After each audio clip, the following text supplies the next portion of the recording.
Yo, I don't know if anyone has already managed to make it here, but actually... in DPS, it doesn't matter what your actual number is. All that matters is what you identify Wow. as. If you identify as 15k DPS, in my eyes, I would treat you as if you're 15k DPS. Blackout. Damn, dude! My content hasn't changed maybe that much from when you started, but I think when you started supporting me, I was pretty much only streaming private servers. Then I got banned from Twitch for streaming private servers. But you're still here, dude. Thanks for sticking with me for so long. That's crazy. I hope you're having a great day, and if you're gonna be watching the stream, I hope you remain entertained. We were doing 5 older runs a week, never forget. You do be like that. Alright, DMTM is saying, I'm first, happy smiley. You are first, actually. Good job. Agroish is saying, yo, Agro. I saw what you wrote, but then I forgot to reply. Thanks so much for offering to come help with renovations. Appreciate it, dude. Not sure if it's doable this week. Like, my life is a complete fucking mess. But I'll make sure to get back to you.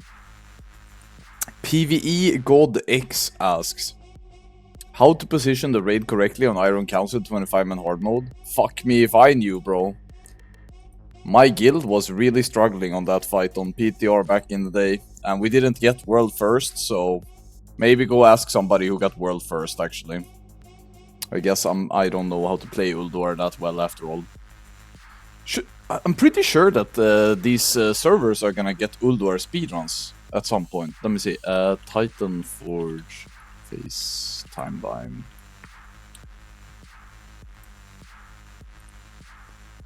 Yeah. So, like, the servers that we're gonna be watching today are gonna go into Ulduar speedruns, and I think it's gonna be pretty fucking hot if you ask me. Here, let me see. So this is the, yeah, okay, I can draw. So you have phase 1, which everybody knows, which is Molten Core, and then you have the final one, which is phase 11, I would say, which is Mount Hyjal plus Black Temple, right? So that's the final one. And in the very middle of it, phase 6, you got Ulduar.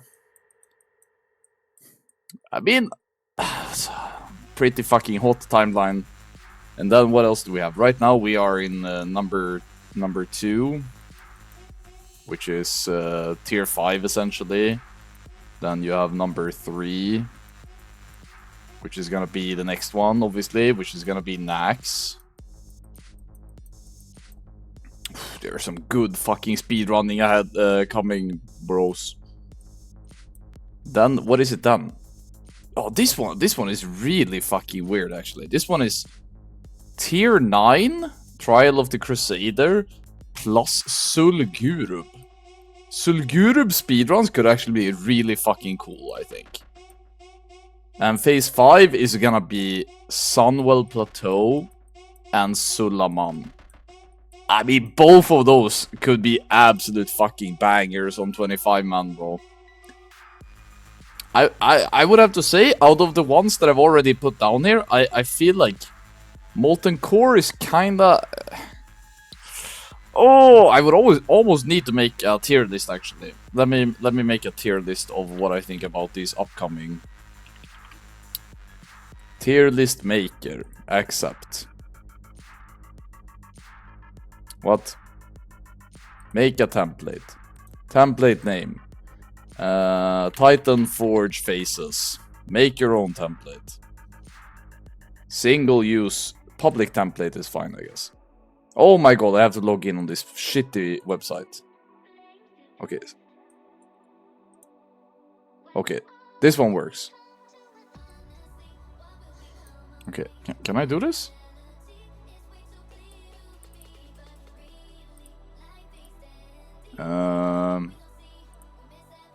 Oh fuck! I need to get icons for all of the faces. Okay.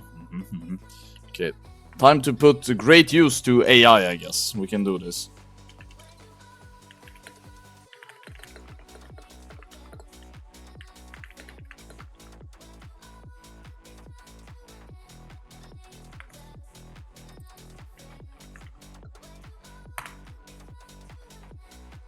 Okay, while AI figured that out, let's have a look at the current world record in Serpentine Caverns, set by none other than Gladiator. Of course. Gladiator is, after all, kinda owning right now. They are #1 in SSC and TK. There are other guilds in front of our Western brothers, but this is the guild to beat right now. These guys are really pushing the pace. This speed timer up here, it's almost making me feel nostalgic, bro. It makes me feel like, you guys remember the speedrunning timers we had back in tier 7 and 8? Before it became this standardized look? This one looks like the old ones. Damn. It's crazy that I feel nostalgic about what a speedrun timer layout looks like.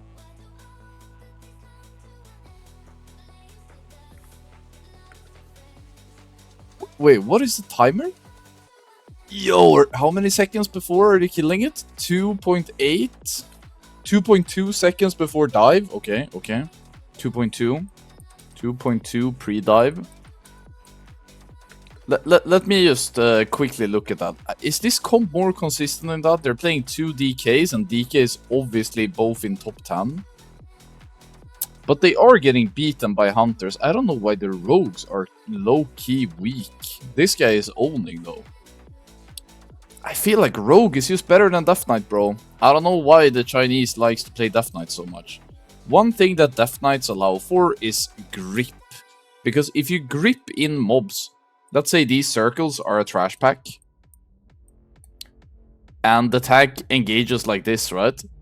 If you grip in mob A and B to the kill zone, that will allow you to clear the trash pack faster than waiting for these mobs to just move in on their own, especially if they are casters. So I understand the idea of playing double DK. You can set up like hard assignments for almost every trash pull to make sure that this kill zone happens really fast. This shouldn't be anything special. Hey Anfal, I just started playing in hands and I'm having a blast. I really miss seeing you blasting on your hands. Yeah, I'm excited about getting to play soon. I think I'm gonna start playing at least one night, maybe 2 nights a week soon, but not yet.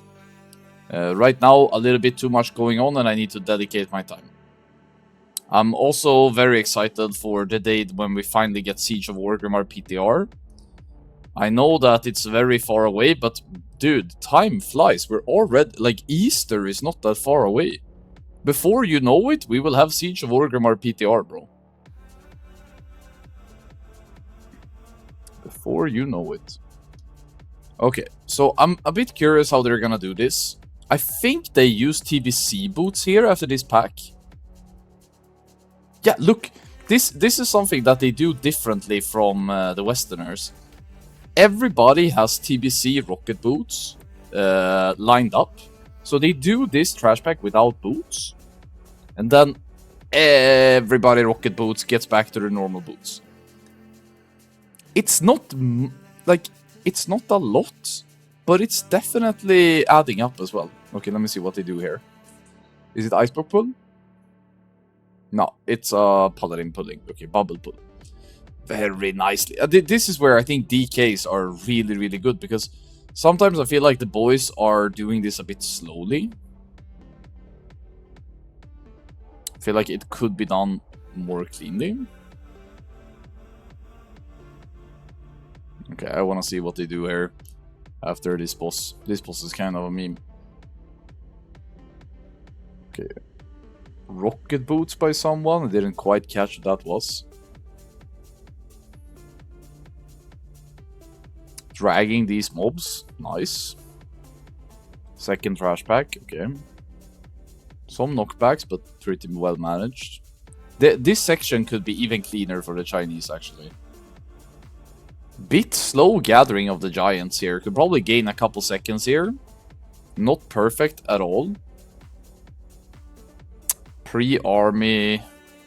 Stops the channel to get out of the poison. Pulls the boss a bit slow. I wonder if it's because they're waiting for some sort of respec on the road. Because you can see cross Cross is tanking. Oh, and that shaman gets fucked. Oh, I think I've seen this VOD from another POV, actually. He's gonna die again. Yep.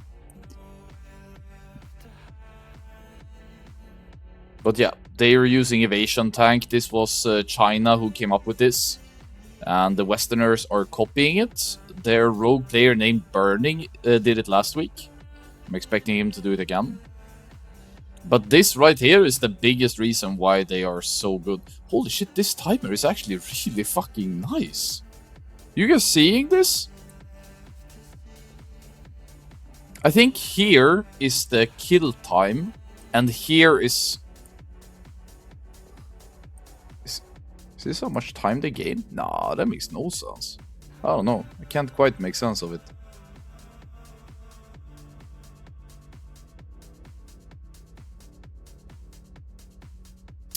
So, right now when they're doing Morogrim Tidewalker, they're using Eye of the Beast to pull in trash packs. So, it's a pretty interesting strategy that one of your hunters goes AFK, just sends his pet, and you can see these waves of trash packs coming in, getting cleared. What's good about this is that you lose your hunter's DPS on the kill target, the boss. So the boss will take slightly longer, but the fact that you're pulling in these mobs means that you can run with aspect of the pack further. And many of these mobs have Frost Nova, Frost Bolts, like things that slow you down as you try to get the fuck out of here. Holy shit, this Anna Shaman is having a fucking parse. Being over 12.5k on Morogrim is... Sheesh! I think this Anna Shaman really likes pressing Fire Nova though. I looked at his logs and he is a bit of a padder. Not gonna lie. When you look at boss damage, he is not that hot. This guy just refuses to put pass on loot, bro. Okay, one more giant for the road, I guess. They have trash requirements being... This is trash requirements, I'm pretty sure. GLA fighting, GLA fighting. Some League of Legends chants. Alright, the hunter has already... Oh, okay, so now we get to see it from this point of view. The hunter failed this pull. Okay, because you can see at the top left of your map, you can see the hunter who tried to... Yeah, he fucked up. So that time save is useless. But I don't quite understand these... They're missing one trash bag, so I'm guessing they're gonna Eye of the Beast during Lush. I'm just gonna skip a little bit.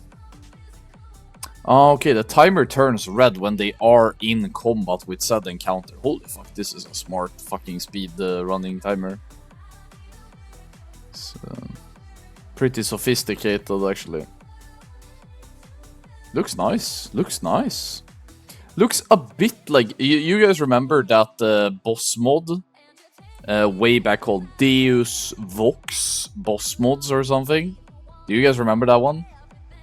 These timers remind me of that boss timer from way back. Yeah, so here you can see them doing the last trash packs. What?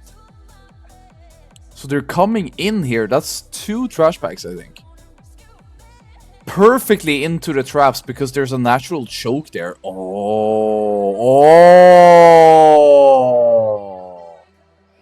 I like it. That was good. That was very clean. I wonder if we're gonna see... Oh, I actually think that the hunter is gonna try to make them skip even more trash packs. And then they're gonna do 3 or 4 trash packs there towards the end of this tier, which is like only a couple weeks away. That was pretty fucking impressive. I like it a lot.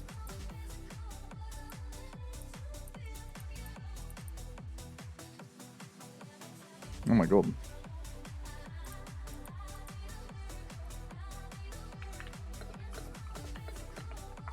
Okay, did my AI create the icons for all of the raids now so I can rate them? Holy shit. How many trees in the Amazon did I burn for this, actually? Is that the SSC TK icon? Oh. I swear to god, so some of these icons are pure hallucination, bro. Some of them are kinda good, though. What is that, brother? Is that Sulaman Samuel Plateau? This is Ullua, right? I mean, I'm gonna show you guys once I start making the tier list. Kara Grul Magtheridon. Actually, not terrible. The Blackwing Lair one that was hallucinated by the AI was actually really fucking good. Alright, let's make a speedrunning tier list.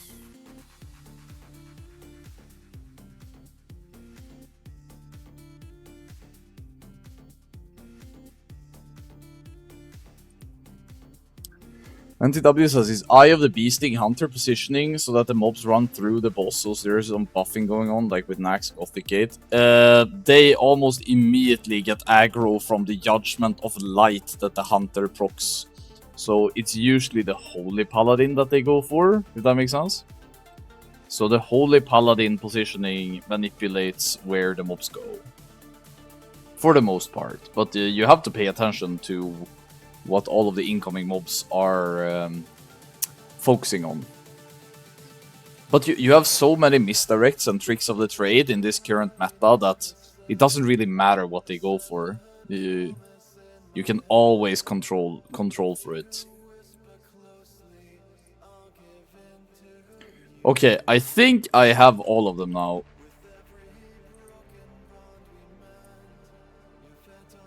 I think we got ourselves a fucking cooked tier list now.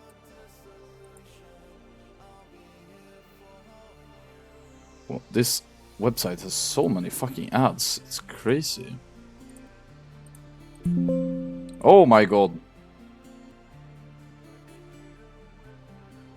There's so much.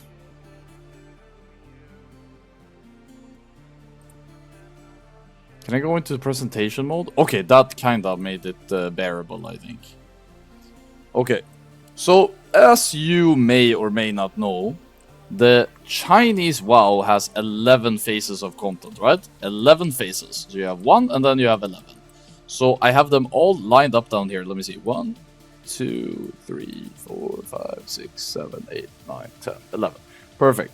So I am gonna try to, instead of comparing Superman to Vegeta, I'm gonna try to make a case for why I think some of these dungeons deserve to be in a certain spot. I'm gonna start with probably a bit of a low-hanging fruit, and I'm just gonna say it, man. Where the fuck is ICC, bro? Is it the final tier? Is this ICC? Is it Icecrown Citadel and fucking... I can't even make sense of this. Hydra Black Temple, Icecrown Ruby Sanct... Oh fuck, I'm missing Black Temple. Hold on. Hold on.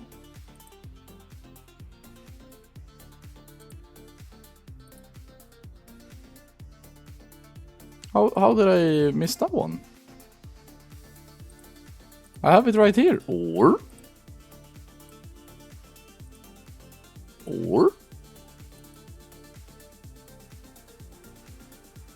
fuck it.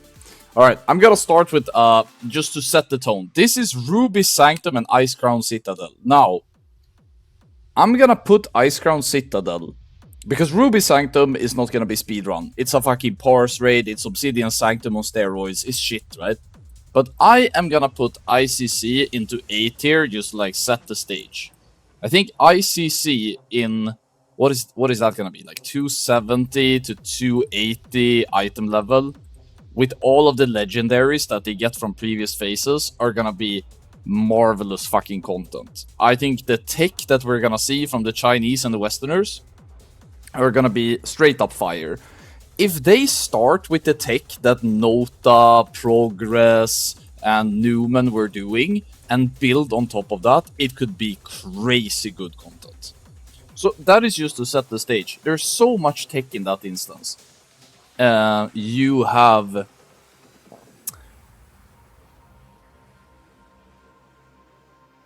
the gate, you have the Professor Puter's PP gate, is #1 tech. Then you have Dreamwalker gate. You have some amazing skips and invis stuff. you have one phase of Syndra, and you have 0 room Lich King. Like, all of this is really fucking tech. So there's gonna be a lot of cool shit. Pesina says, can you possibly share some tech we didn't see in the Classic for whatever reason? One of the things that got removed by Blizzard is that rogues have a very interesting way of pulling mobs from very far, but it was nerfed. So maybe it won't get... but maybe it won't get nerfed in the Chinese. We'll see, we'll see. Okay, now I'm gonna take one of the... I low-key things. I think it's a really boring speedrunning. Like, watching AQ speedrunning, kinda mid, bro. Like, AQ, in my mind, is a lot of scouting to get good patrols. There's virtually no tech in vanilla. Like, let me just say, any speedruns that happen in vanilla are really fucking low-quality gameplay. Because your tools are so limited and you are 40 people and the raid quality just isn't there. I'm gonna put AQ in C tier because I think it's kind of boring. I think it's... there could be some interesting stuff with doing bosses in weird orders, starting from weird positions and stuff, but it could also turn out to just be a very, like, linear, boring speedrun. So I'm not super convinced. Then we have SSC TK, which is what we're going to be watching here tonight, because they're going to be finishing that run. I think tier 5 is a decent speedrunning tier. I think that the stuff that they're doing with Alar is kind of cool, even though I was despairing a little bit yesterday. I think the Invis skip that we see pre-Keltas is kind of cool. I think those are the 2 tech shit, right? And then there's some immunity pulls. It's alright, I guess. But then I think SSC is really like... I think TK probably belongs down here, and SSC belongs up here. But I'm just gonna put it in the middle, because I guess we will find out if we see some more cool shit today. You know what would make me like SSC even more? If we get to see Holy Pala solo heal. If we get to see some solo healing from Holy Pala Sve, that will make it even more interesting. Okay, Molten Core. I think Molten Core is kinda boring. I think Molten Core is very little tech. The only thing that I think is really cool about Molten Core that they did... Okay, I'm actually gonna brace Molten Core, because what they managed to do here is that one thing that they managed to do is the way that they... the way they pulled the bosses and the starting position was kinda cool. So I'll give them that, actually. So that was kinda... That was an improvement from vanilla. Like, if you ask me about vanilla speedrunning, it's down here because there's like no tech. The one thing that would have made this one jump up one step more, do you know what it is? It's what if this guy, right? This is Gar. He has small adds. These little pebbles. When these guys explode, what happens is that you travel, you get like a knockback, right? You fly really fucking far with the fastest possible speed. What I feel is a bit underexplored is that you have one off tank that just takes these adds, because these are not part of the encounter, and then you use these to knock the entire raid from point A to point B, because it's the fastest way. Then you use another one of the adds to get to point C, because it's the fastest. And you theoretically could use these adds as a way to like catapult yourself forward in the instance. And you could tank them on the side, you can bring them in, everybody lines up, and then it's like you trebuchet to the other stuff. So I think that is something that would have put Molten Core in the A tier for me personally. Is SHOUTCAST over? No, man, they haven't even started. They're doing off-stream practice. Is it going to be a long evening today? I mean, I'm suited up for it, bro. I don't give a fuck at this point. Okay. Blackwing Lair. Blackwing Lair, I'm sorry. You know what? Blackwing Lair is fucking ass to speedrun. There's so many gates. There's so much stuff that is just preventing you from doing cool shit. And no, pulling Nefarian through his gate and tanking him on the other side of the gate is not enough to get me excited. I'm sorry. It's fucking worse potential than AQ. I think it's shit. Naxxramas. Naxxrama speedruns has the potential to be good, because I really like some of the tech that happened in Tier 7, with the way that you start at Hagen the Unclean and you pull Instructor Rasuvius into it. However, there might be some rules in place that prevent you from doing 2 bosses at the same time, which will make for some pretty interesting pull timings. Oh yeah, Gothic the Harvester, I mean, sorry. Not Hagen the Unclean, I mean Gothic the Harvester. That's what we used to start at. I always get those names confused. What the fuck is this? It's Mount Hyjal and Black Temple. Okay, so Black Temple speedruns. Oh, I don't know, man. Black Temple speedruns. You guys have to help me out with this. I know that China won Black Temple speedruns in Classic. But was there anything cool about those speedruns? Like, anything? I think it's... I mean, this one is a really hard one to predict. I feel like in TBC Classic, Black Temple speedruns was low-key ass. I'm gonna put it down here, but I'm open to it turning out to be a fucking insane speedrunning tier. Mount Hyjal doesn't exist, by the way.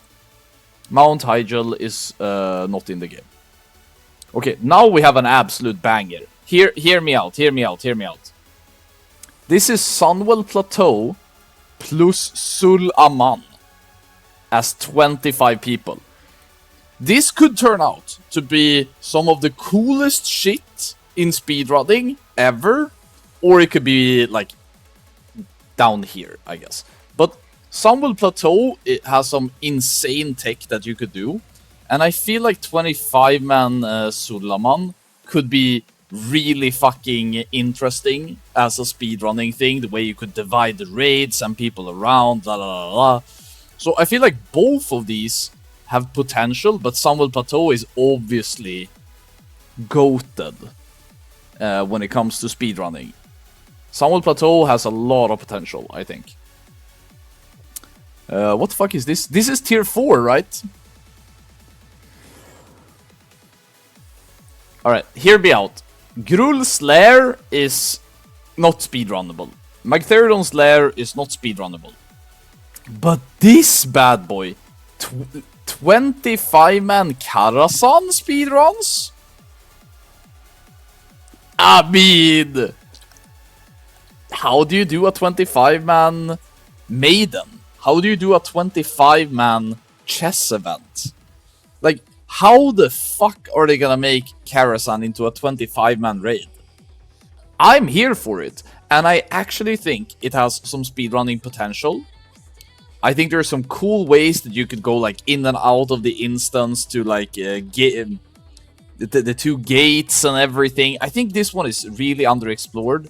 I think when you go from the cure, you go the back entrance. There's some really cool jumps that you can do to like. Do you guys know the jumps? There's some there's some stairs and shit, right? But instead of walking around like this, you could jump and just skip all of this if you're like a gamer. But you could also fail the jump and look like a fucking idiot. You guys know the jump, I know the jump. There's some legit like parkour shit in Karazhan that as a speedrun enjoyer could be really, really good.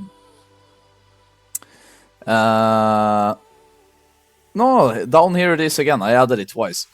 Okay, this is tier 9 and Sulaman. Tier 9 and Sulaman. No, and Sulgurub. Sulgurub Speedruns? Sulgurup speedruns, anyone? I mean, it's an open... It's a bit like Firelands, no? It's open, you could technically summon people to different bosses. You could do some crazy fucking trash pulls. You could do bosses and Eye of the Beast and pull fucking trash to meet the requirements. It actually has some really good potential, I think.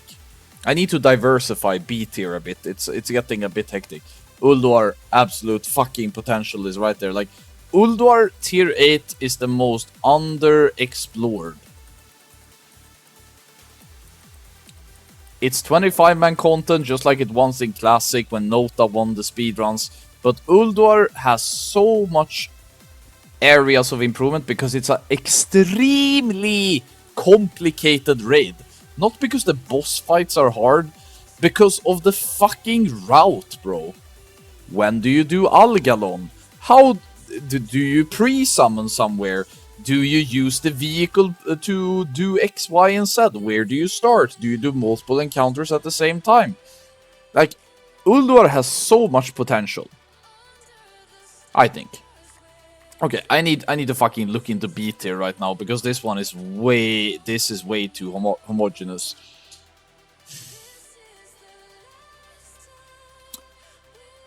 Well, Karasan is probably not gonna be as good as I want. Molten Core I'm gonna lower, because I fucking hate Molten Core. Naxxramas is kinda meh at the end of the day. Tempest Keep and SSC we can keep where as is. I think I might lean to a fucking Sulgurup up here.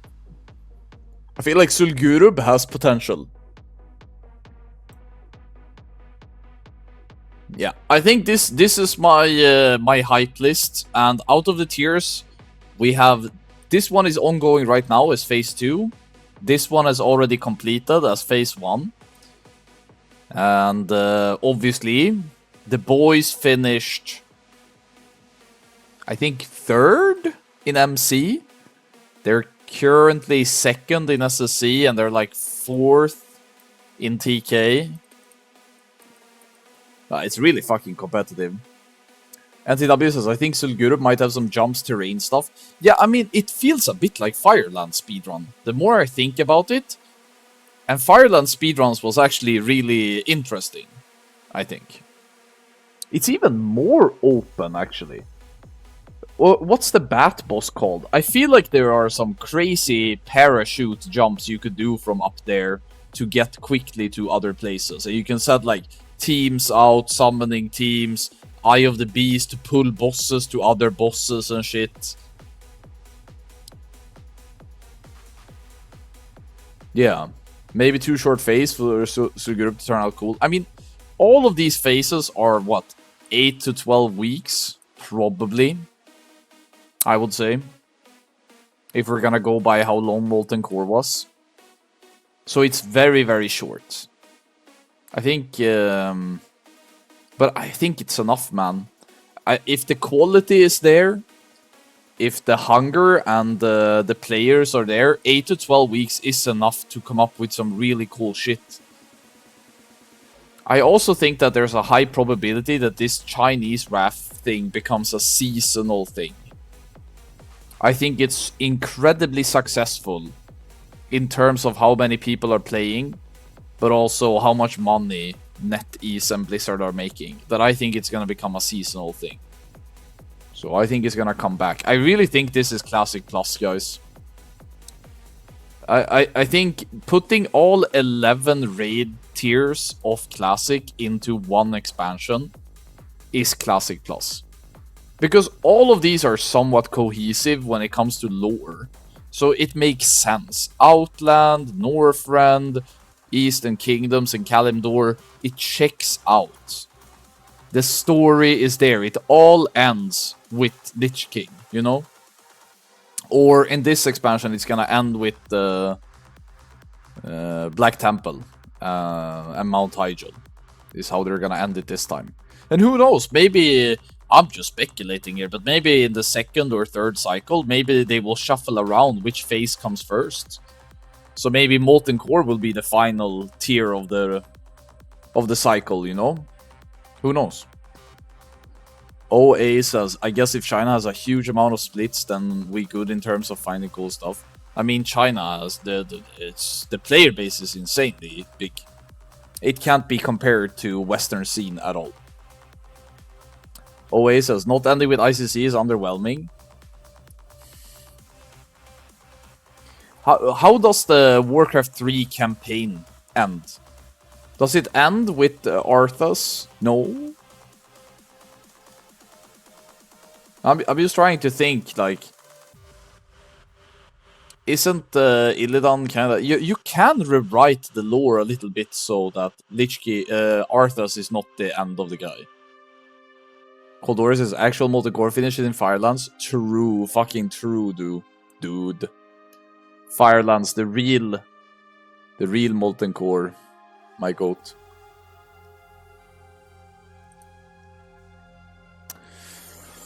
Okay, let's see. What time is it now? It's 8 p.m. They are so fucking delusional. So, their goal tonight is to do 2 Serpent Shrine Caverns and 1 Tempest Keep. I'm just gonna say it, bro. There's no fucking way. There's no shot that we're gonna be fishing for Lurker and be done and be able to do a Tempest Keep speedrun with a LAR in under 3 hours. There's just no way. It's the most delusional fucking raiding schedule I've ever heard. There's no way. But I mean, I'm here for it. If it turns out that they make it happen, then whatever.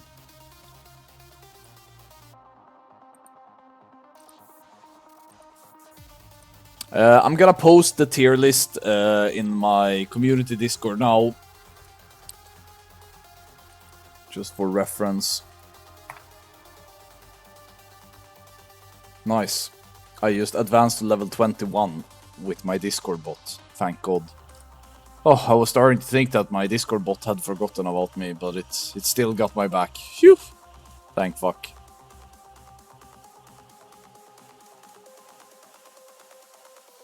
Surely Lurker first try every time. I mean, if that happens, then we're gonna have the... I mean, a complete speedrun is like 21 minutes. So, as long as they just get a good Lurker pull, we could well be done before 2300 tonight. It's just not really likely to happen. I think my wife just called me, so I'm gonna call her back, and then I'm gonna be right back, guys. Let's see when they start.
Alright, we're so back.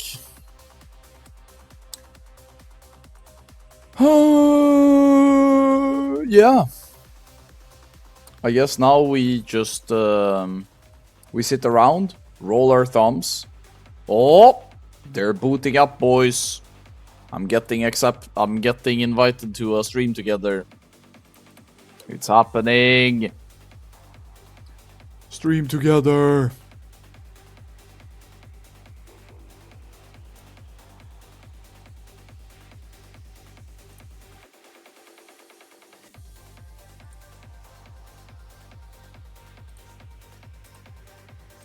Okay.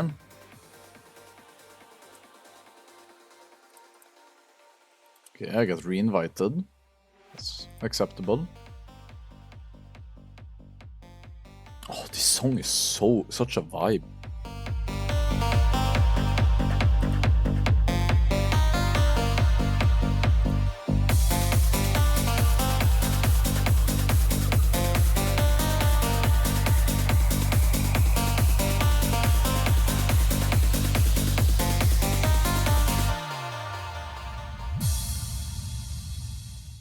So what do you think, guys?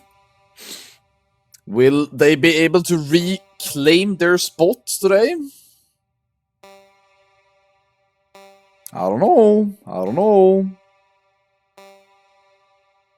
Yeb says, let me in. I mean, I pressed accept. What more can I do? I'm in the studio right now. I have my tie and everything, dude. I'm dressed for a Western success, bro. I've gotten word that I should be watching Holy Palasvea's point of view.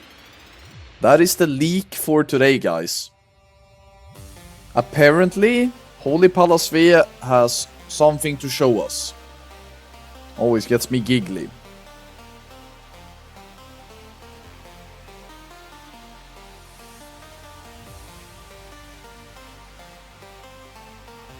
Dude. This shit looks so nice. Look how atmospheric this is. This is one of the underappreciated things about WoW, dude. Whoever created the sky in Outland, what a fucking goat, dude. There's a lot of things that I shit on when it comes to TBC, but the sky in Outland is really fucking pretty. Still, in the year of 2026, a fucking sky that was designed 20 years ago still holds up in gaming. That's crazy. Like, look at this shit! This is beautiful! What?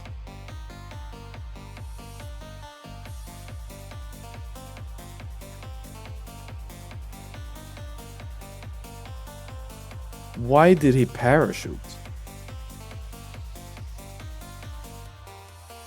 Coldray says, if you could pick any raid from Kato or Mop and use them in China's Titan server instead of some already existing ones, which one would you pick?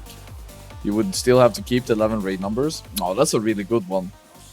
Well, I think, guys, that one raid that was really underappreciated at its time is Mogushan Vaults. I think MSV is really good.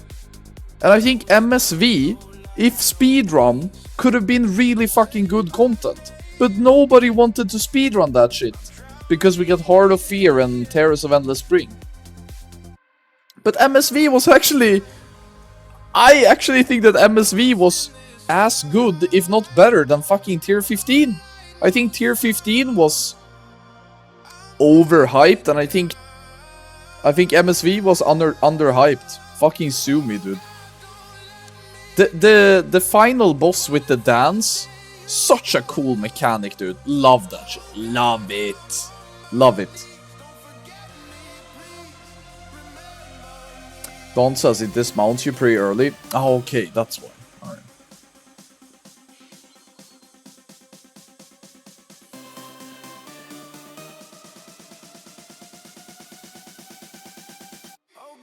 Holy fuck, I just realized that Holy Palasvea has 669 subs. I've heard of people who, like, stream full time that are not even close to that number, and I think Holy Palasvea still works. At least part-time still. What a goat.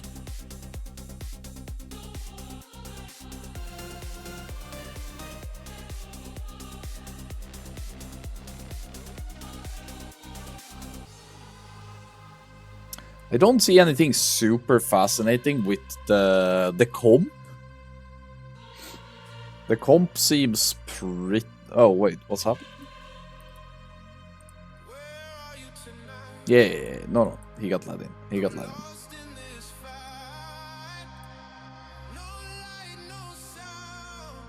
Okay, we're so back. Is Rogue the most broken DPS currently? So, Rogue is simming the best on single target. And a lot of these boss fights, there are some DPS checks that you really want to make. So, Rogue is currently really, really good. However, China, who is currently rank 1 by a huge margin, don't really play that many rogues. They're playing Death Knights, they are playing more Hunters, I think. So this is a bit of a Western special, actually. Playing 6 rogues right here. Wait, are they playing 3 warriors? This is new. I've never seen them play 3 warriors.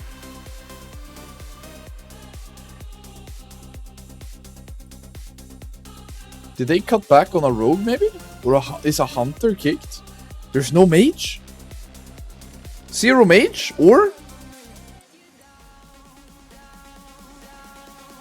The mage has been replaced by another warrior. The fuck? What? Casters are bad right now. Yeah. Casters are not in a great place. NTW says they had mage for the ice block pull, but now they have trinket. Yeah, I guess. I mean, they have immunity pulls with their paladins, and they have immunity pull with the trinket from Lady Vash. If you don't know about it, Lady Vash has a unused trinket that allows you to become untargetable, so that every class can technically do an ice block pull. I don't think it lasts as long as an ice block though, so it's not exactly as powerful. But that allows guilds to do kind of crazy stuff, because you can do even more immunity pulls when every single class could technically do a block pull. Very, very fun that they added these type of very fringe trinkets that are kind of perfectly suited for speedrunning, but kind of weird use cases for like the average player. Are we fast tonight? I'm fasting tonight. I will not eat until this guild completes their 3 runs. 2 scrolls of... I mean, when I'm looking now, I still see double shaman, priest, and palla. So I'm a bit curious what Holy Palasve is gonna be cooking today, because I've been told to watch this guy POV. Skull of Impending Doom. Skull of Impending Doom is very, very fucking punishing if you are in Wrath Patch.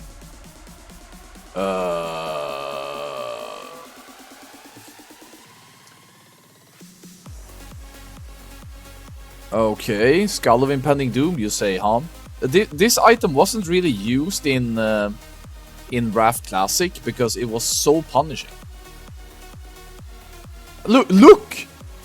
Are they gonna use this to kill themselves? Yo! What?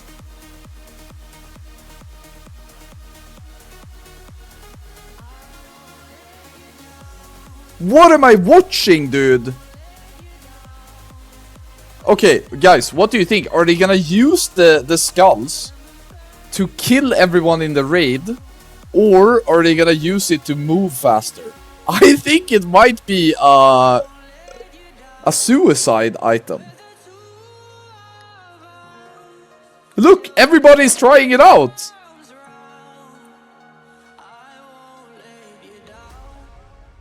They are so gonna do something with this. I saw that Holy Palasve got traded 2 scrolls of mass res. In this Chinese Wrath client, you are able to mass res. Holy dude.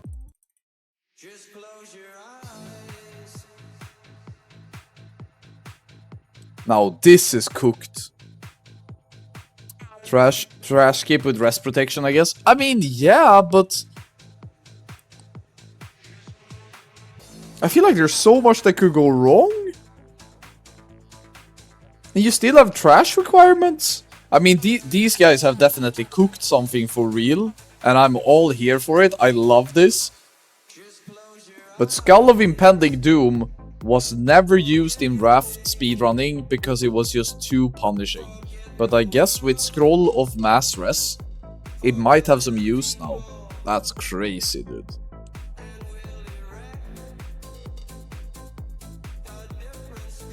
And it's a weapon, right? You just equip it in combat and in 30 seconds you can, like, kill yourself, correct? It's not a trinket that you need to be out of combat to equip. You can do it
Why did the pull timers stop?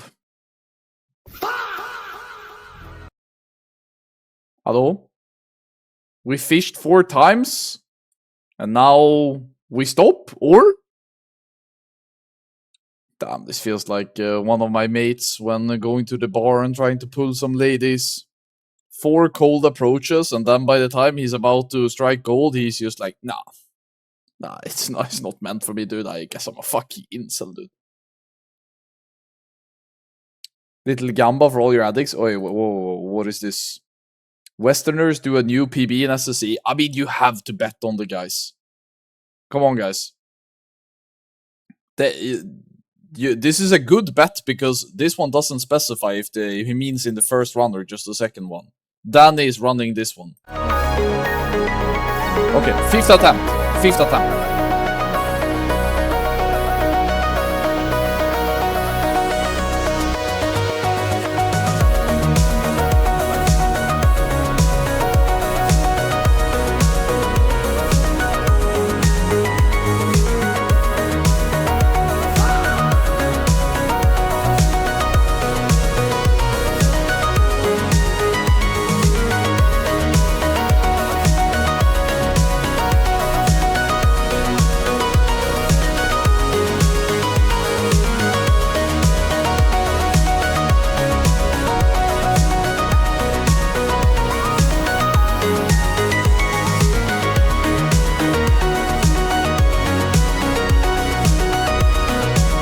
Let's go! Let's fucking go! Come on! Come on! Okay, we're back. We're back. Holy shit, Undulatus is 5 minutes long and it's been almost 4 minutes since I started. Holy shit, the fishing. Okay, world, let's see how far knockback they get. We got 1 stack of Bash Scooter already up. 3 stacks! Holy fuck, the double proc. The insane double proc. Solo healing lurker, nothing new there. The triple stack is really fucking good with all this physical DPS actually. When you're usually only 1 or 2% off, getting 3 stacks for 30 seconds is huge. If he gets a refresh now, it's done. It's done. Like this decides it. Please proc. Please. Bash Scooter, please! Alright. Still winnable, I guess. Dives in 38 seconds and boss is at like what, 40? Ooh, actually Julius having the fucking pull of his life. 10k openers, Fury Warrior. Where are we? But where is the damage? The dive is in 20 seconds and the boss is what? I guess Warrior Execute, maybe? But I mean, this feels like it's gonna be way off.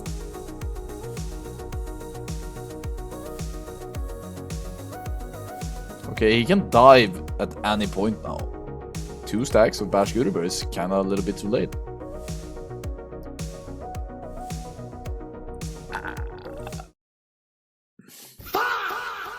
I mean, that wasn't even that close. It was like 4% or something. What the fuck? People were barely breaking 10k.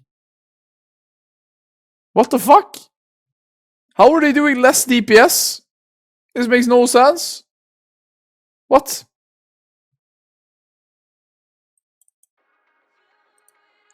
Okay. Well.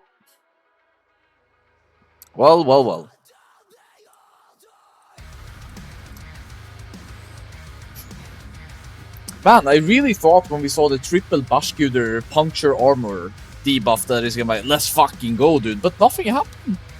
It kinda fizzled out. Mass res animation on the Chinese servers is... it's impressive. Yo, what is that WoW cinematic nowadays? Now again. It's one of the good cinematics when the Paladin does mass res. That one is really good. Is it Battle for Azeroth? Is it one of those cinematics? Even though you might think that some of the retail expansions maybe hasn't been good, one thing that has been good, for the most part, is the WoW cinematics team. However, the latest WoW cinematics thing that feels like Hearthstone, no. No. Go back. Need to revert 100%. Like, Warlords of Draenor cinematic. Now we're fucking talking. Battle for Azeroth, the Siege of the Undercity. Oh, that's specific, huh? Yeah, I never played BFA. I just watch the cinematics. Because I'm a WoW fantasy nerd, right? But I didn't play the game versions. I only played Classic.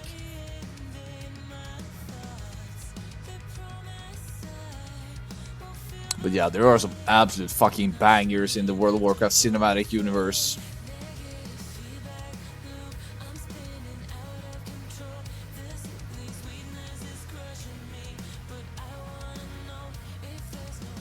They're waiting for some CDs. I thought most of it would reset from encounter end. But guess not. Alright. This might be a good time for me to do a little bit of shilling, actually. So if I type this... Yeah, so right now there's an ongoing sale for headsets over at Corsair. And as a Corsair affiliate, I of course have a promo code that gives you a little bit of extra discount on an already existing discount. So it's a bit of a different code than the usual one. So the bot just pushed it in the chat. So if you wanna go grab yourself a headset, maybe use my code, use some other content creator's code. I would actually be a bit disappointed if you didn't use mine if you end up going for one, but yeah. Enough shilling. Now some undulatus.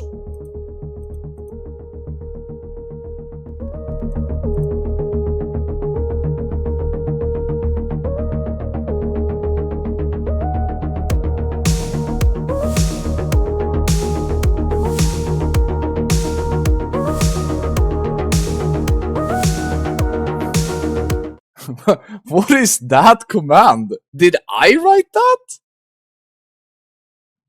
I don't remember writing that command. Is this something that my mod did sometime? I mean, thank you, mod, I guess, but I have no idea what the fuck that message is.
Guys, at what point of fishing attempts do we stop getting upset and actually celebrate it? I feel like if we get a 5th fishing attempt here, I'm cheering for Lurker, dude. Let the guy roam.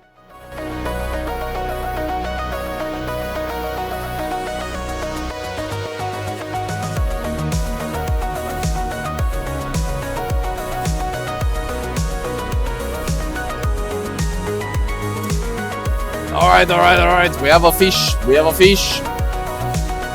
Okay, everybody. Oh, what is he doing? Keep auto-attacking. Holy pass here. 1. Okay. Okay, 1 stack of puncture armor. Last time it didn't help fuck all that he got 3 stacks, but this is about the only interesting part to look at. Moonkin opener going to the moon. Their rogues really putting in work as well. Now we have people approaching 12k, looking better. Couple of rogues all above 11k. I like it a lot. The dive is in 48 and the boss is at 50%. It's... we're really gonna need... Okay, it's the good timing. You see the spout? The spout is 1.5 seconds ahead. 1.5 seconds ahead. So maybe we get the spout before the dive and we're all good. Holy Pasvia, stop diving in the water. 0 stacks of Bashcuder and my man is swimming. Please, spout. Please. Please. Please, spout. I beg of you.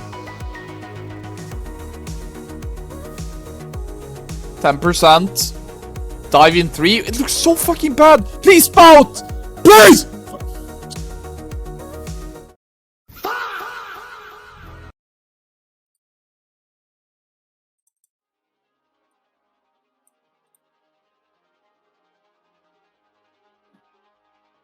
I mean, I really don't want to look at Lurker for fucking... We have 3 raids!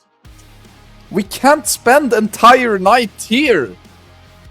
You have to understand that every single time they have to fish for 0 to like 5 times to get them. And then they play for 2.5 minutes.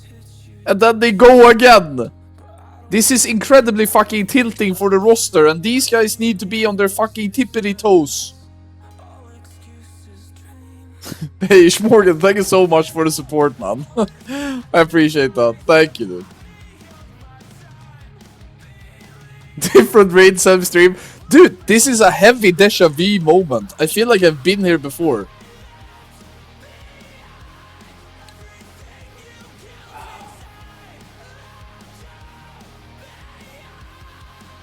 Look how many people are talking, dude. Look here.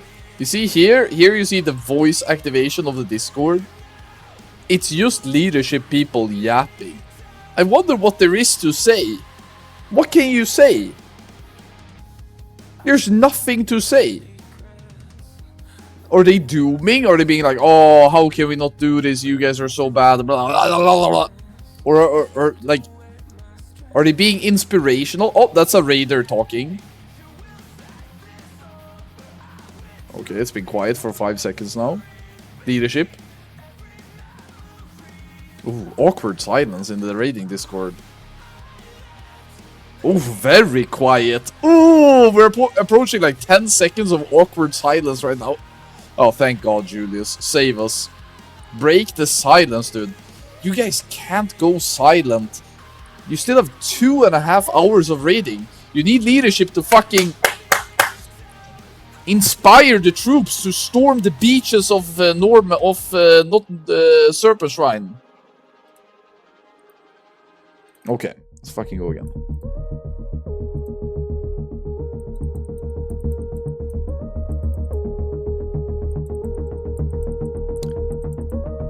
Type right now in the chat how many fishing attempts you think they need to get Lurker now.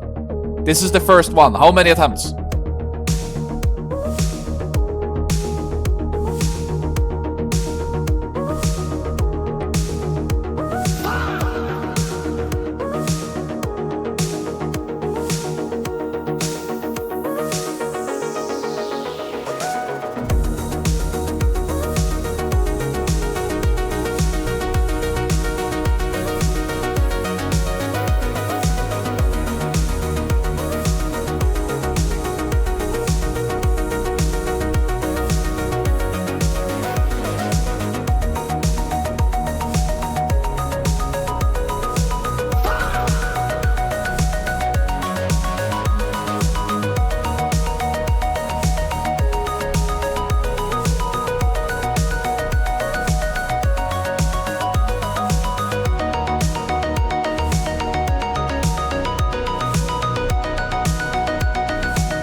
GK saying, props to chat for not typing the 2 most obvious numbers. Let's be honest. My audience, and considering how fucking bald and old we are, we think both the number 69 and 420 is more funny than the number you're thinking of. I always think there's people in my community who think that the number 1337 is like, nice, you know?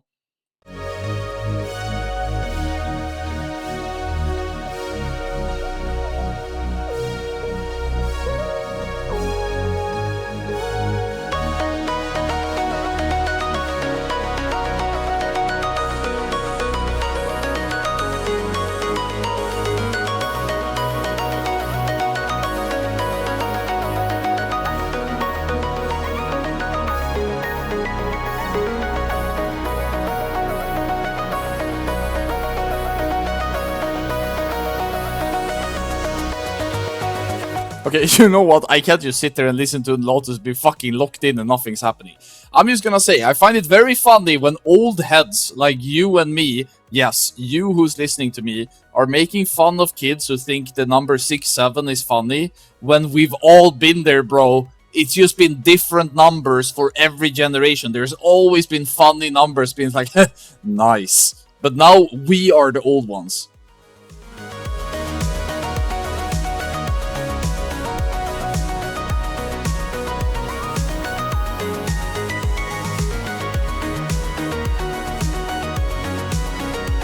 I can't believe it's been fucking 6 attempts!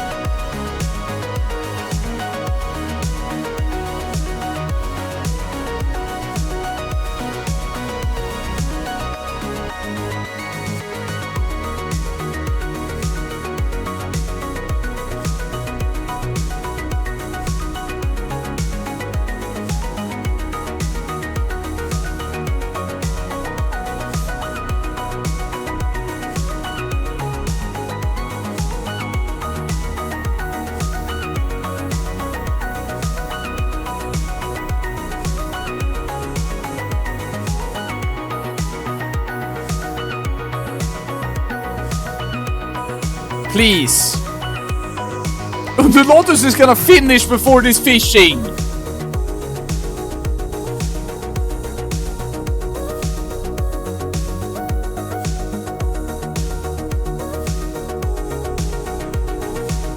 Guys, there is 1 minute left of Undulatus and it's a 5-minute song. Do you understand how toxic this is?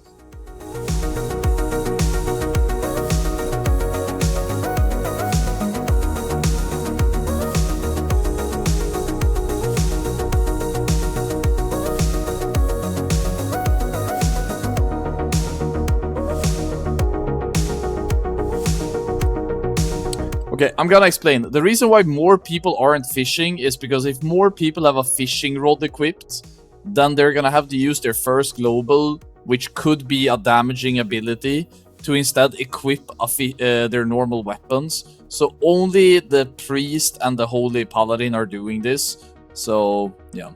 It's just a tight DPS check, dude. Oh my god, the Lotus ends in 6 seconds. Please! Please! This will... climax if they get it on this. Please!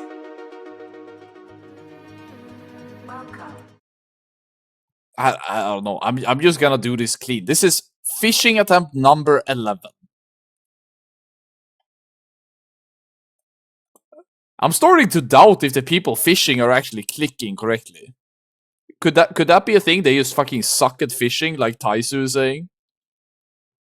Oh my god, they cancelled. They fucking cancelled it again. Nobody's fishing. Nobody's fishing. Oh, there is... oh, a lot of people fishing. Are they taking a break? Why did they stop? Nope. Another 30 seconds. Dude, when the boss appears, I'm just gonna blast music. Loud. So just be ready that it's gonna go from being quiet to being loud, okay? Protect your ears. It's gonna be one of my favorite songs. Be ready for that, dude.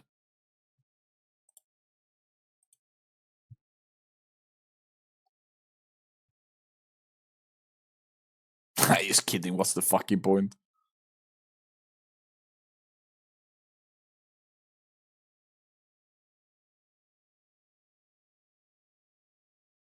Oh, I feel like a fucking fisherman on the coast of... on the Ivory Coast.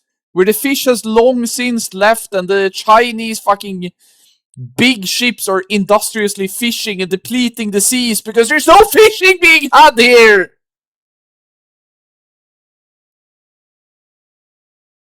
Oh! Launch sequence. It's in your eyes. Banger, dude. Looks like a new transition. It's starting up and shaking your ground. Turning your 2 stacks. seeing you take over. Okay, people at 12k, I like it. Does it feel like a head to lean on? A snapshot from where you were. Fuck, the timers are terrible, dude. Looking for your hand in the rough. You're caught in the wire. Will I lift you up?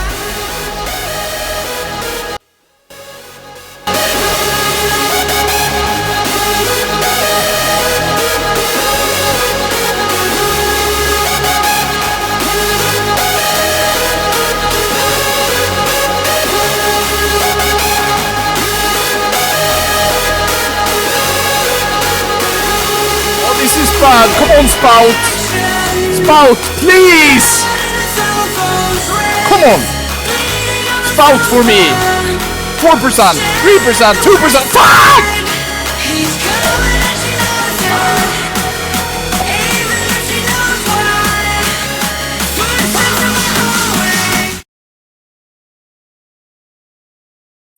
Oh, what's the fucking opposite of climaxing, dude? Guys, when in despair, it's really easy. We live in a future where artificial intelligence is everywhere. I'm just gonna ask AI. Hey, so I'm watching speedruns on the Chinese titanforge servers, and my guild is really struggling to fish lurker the below. What do they need to do? To fish up Lurker below in the Serpent Shrine Cavern, you need someone with a high fishing skill. No, like, they got that. They just have a hard time beating it before the boss dives. Got it. The big challenge with Lurker is pushing damage quickly. You'll want to make sure everyone is using strong single-target DPS rotations, pre-potting if possible, and coordinating heroism or bloodlust to line up with your strongest burst phases. Make sure your raid avoids unnecessary damage, because dead DPS doesn't help. Also, use any available consumables and try to optimize positioning so melee can stay on the boss as much as possible. If the DPS check still feels tight, you might need to reassign roles or look at gear upgrades. Thank you so very much. Your insight was very valuable to me. I'm glad I could help. If you have any more You actually questions- didn't help. I was being sarcastic. I'm sorry to hear it didn't hit the mark. If you want to go into more specific... Alright guys, I'm back. My co-host did not deliver. The expert analysis is not quite there yet. I guess we need space-bound AI centers. XAI will actually save us all. I'm sure.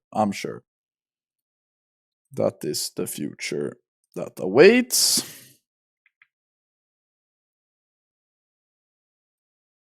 Dr. Coke says, bro, I have an idea that could literally work.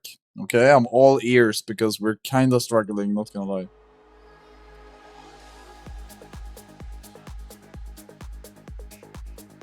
Oh, we have a pull timer. Undulatus. Okay. Guys, how many attempts do we need to fish up Lurker now? How many attempts?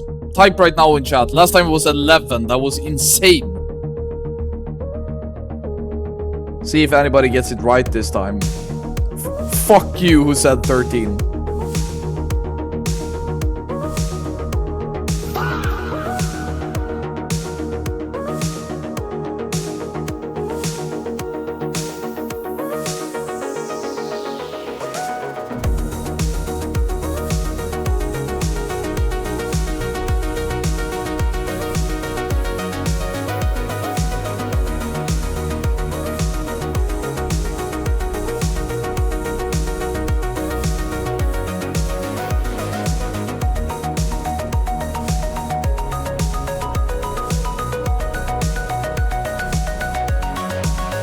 Guys, I found a new minigame. Whenever I add another like line here, I will try to make it pixel perfect, you know?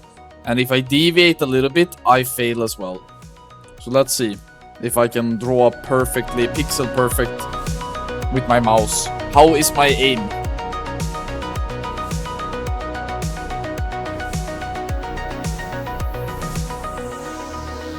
Oh my... That was really hard, dude!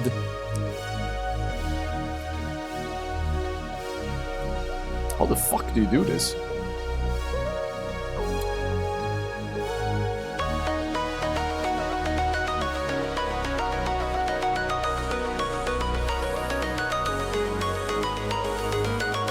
Let's see if Dreamy is right. Is Force the charm? Oh, Dreamy! My fucking goat, dude! Dreamy predicted right.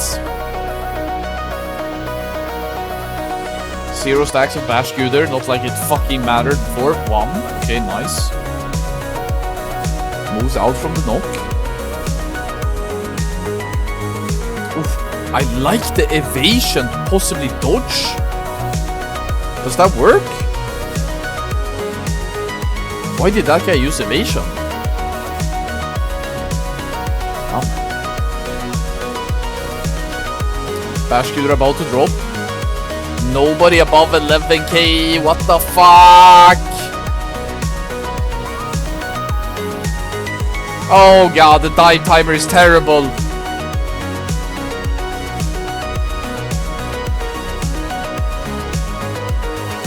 This is fucking terrible.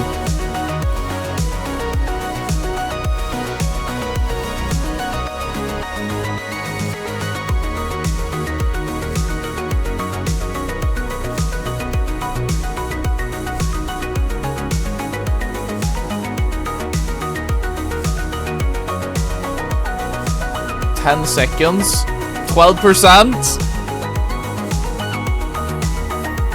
Please, I mean, there's no way. Or 4%, 3.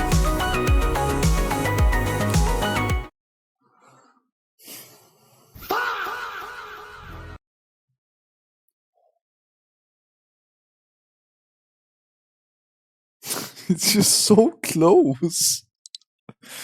Oh, it's just so painfully close, man. The thing that's super annoying is that you see the timers here on the left side, yeah? And you have the dive timer. When the timer hits 0, it only means that the ability is available to the boss to use. The boss might choose not to do it.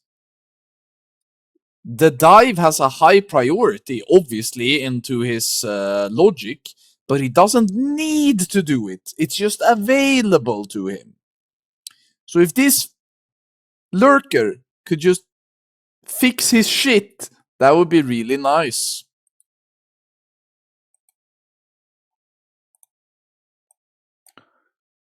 My man Lurker is gonna fucking level up and become a Gyarados at this point. Any more POVs? I have been instructed to watch Holy Pala Svea's point of view because there's gonna be some cool tech that involves what I now believe is to be Skull of Impending Doom. I think we're gonna watch a fucking Stargate level of mass suicide by this guild into getting mass rest by Holy Pala Svea. We're gonna see some crazy skip where everybody's gonna equip Skull of Impending Doom, die, and get mass rest. I think that's what we're gonna see, based on what I saw when they ran here. And I wanna be here for that. So no, there's no other POVs, okay? New tech. New tech. Oh, pull timer.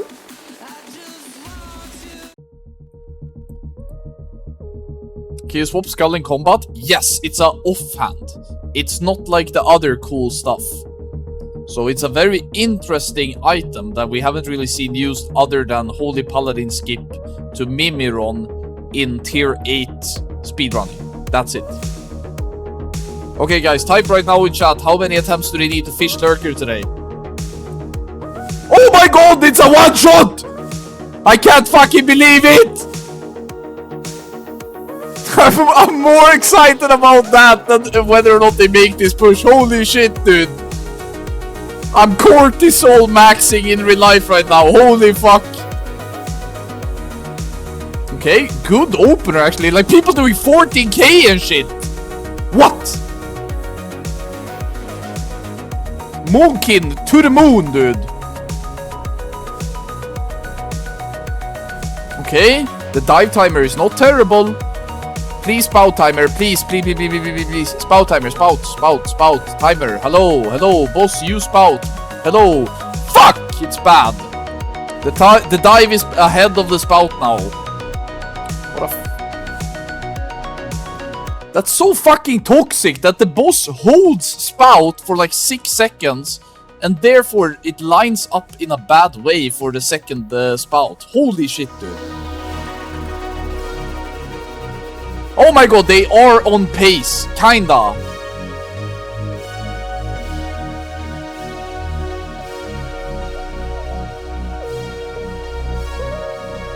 Dive in 10.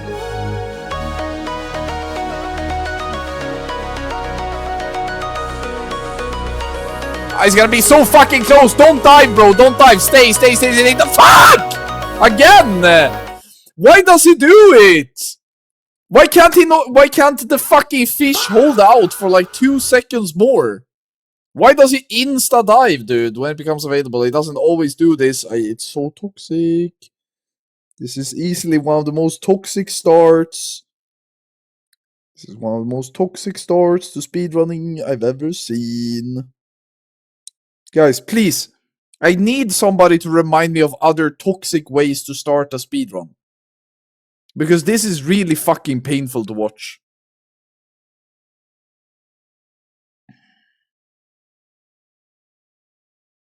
I mean, they are going, but this run is over. Oh, fuck. They ran out of time. They have to go now, even though this is over. It's so dumb. Fuck. I guess we're watching a split, guys.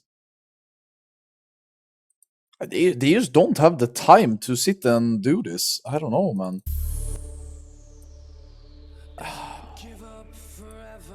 I don't know, dude.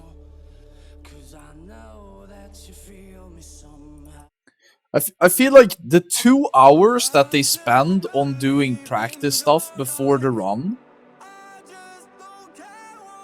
is maybe not paying off that much, I don't know.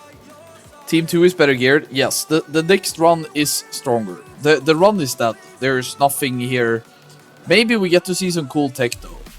I guess we can still appreciate what happens to these split times, but the run is just dead.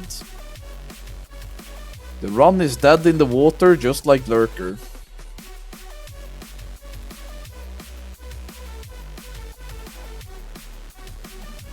Solo healing this boss as well, nothing new. I guess this could be an interesting way to see why they wanted me to watch Holy Palasvea point of view, actually.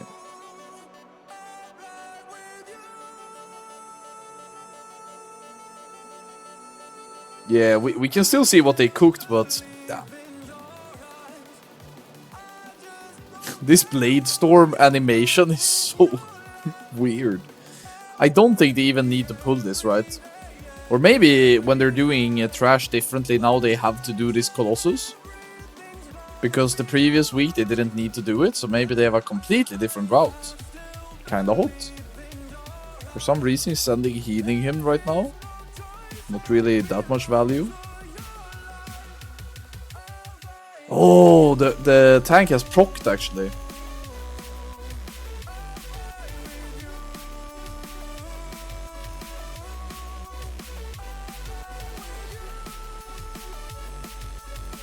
Okay. Another 20% of Hydros. I really doubt that this is gonna be faster than, like, I don't know if the split is gonna be going in the positive, negative delta that we want. But possibly the split delta is decent. Any deltas in the chat? 10 seconds slower than the world record. Like, the world record is really fucking good, man! Okay, Skull has been equipped. Okay, this is what I'm here for. This is what I want. Okay. Show me.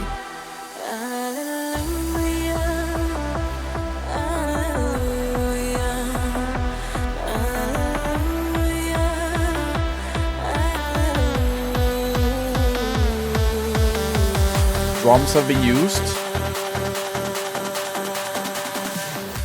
Did he mean to pull that? Okay, killing this trash bag.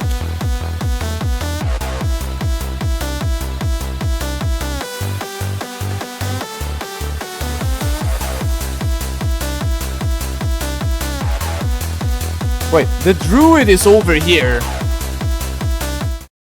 The druid is over there. There's a giant here. The druid is combat wrestling. On the opposite side of the... What the fuck? So, the druid ran to Leotheras. They die on the other side. He mass rests them and they skip teleport to Leotheras the Blind. This is so fucking stupid, dude. Okay, I mean, sure. Okay, and immune... What's happening? That was not intended, no? This is intended, but whatever happened back there was not intended with the mobs blink striking to the position. Holy shit, this is tech as fuck, actually. The druid going early, them dying after clearing the trash into immunity pull by the feral. They're wiping like so hard though.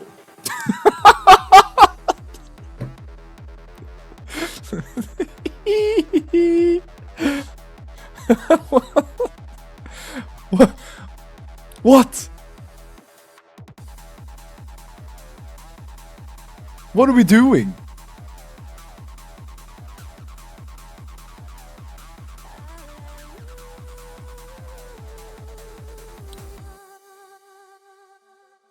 Hey, chat, is anybody still there? Did my chat disconnect? Nobody's saying anything.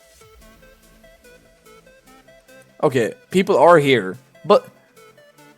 Oh my god, so there's 2 potential bricks now. You have possibly fishing for Lurker forever into getting saved, into doing this crazy ass stuff. I mean, this could be insane if pulled off. But, yeah, this is pretty fucking bleak, man. This is not the warm-up you want at all. Holy fuck, what an expert analysis by me. This is why you guys tune in. Oh, I wonder what Anfad has to say about what just happened. Oh, this is not what you want? Okay, alright. Yeah, I didn't get that part. Spirit says, no wonder progress lost tot race. I mean, this is not progress though. 2 bricks so far. Yeah, I mean, there's so much that can go wrong in this Serpent Shrine Caverns. Holy. So much that can go wrong.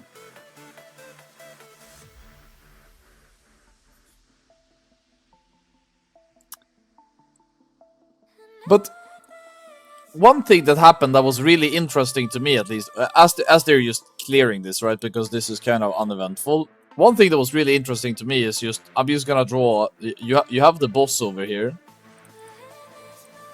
You have the boss, and he has his little 3 bodies that you have to kill to activate. You have the 3 bodies, and the raid is behind this pillar, right? So this is the raid. And you have a bear that goes in and pulls everything.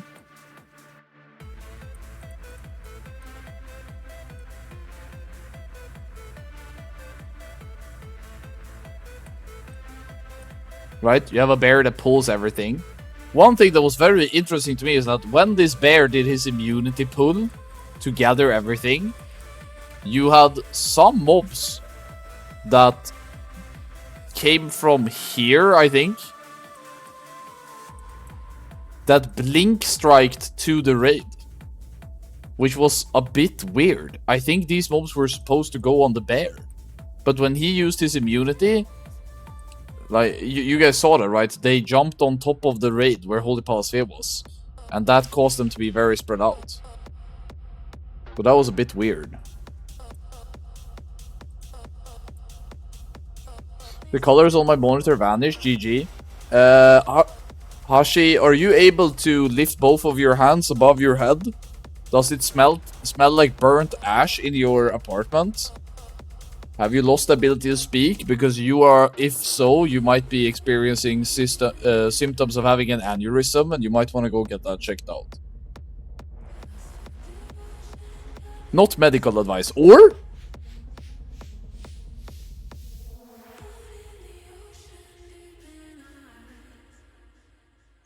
Are you a doctor or something? I'm unironically not a doctor.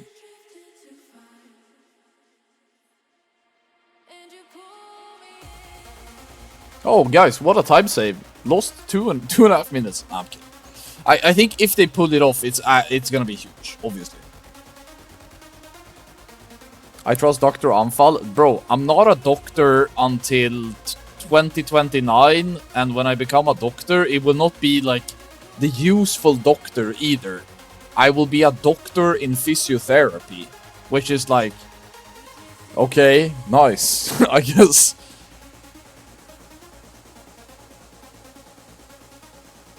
Dreamy says, in my layman's world, you are. Nice. You said the word laid. Almost. Mori says, are you at Karolinska? Nope. But I live in Stockholm, but I'm not at Karolinska. Maybe in the future I will be, but not right now.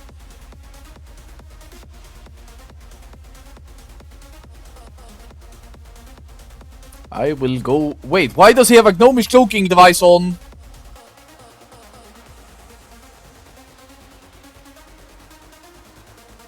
Why does my man have a gnomish cloaking device?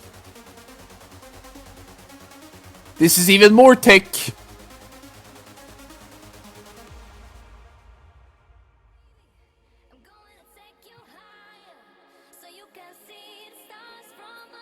Oh, this song is such a banger, I need to tune up. I want to see the tech. What are you gonna do?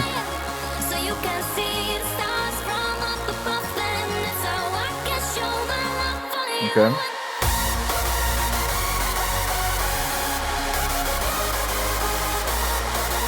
Rogue evasion tanking.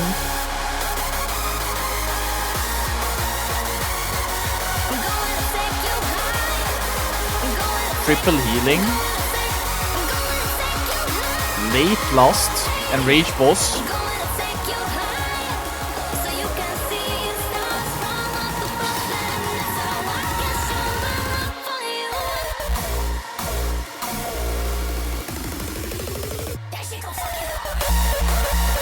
Nobody dead yet, that's really good.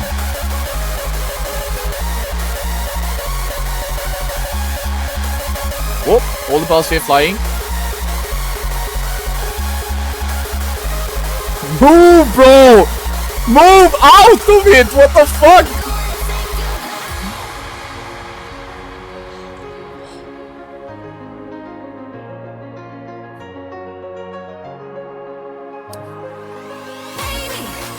Okay.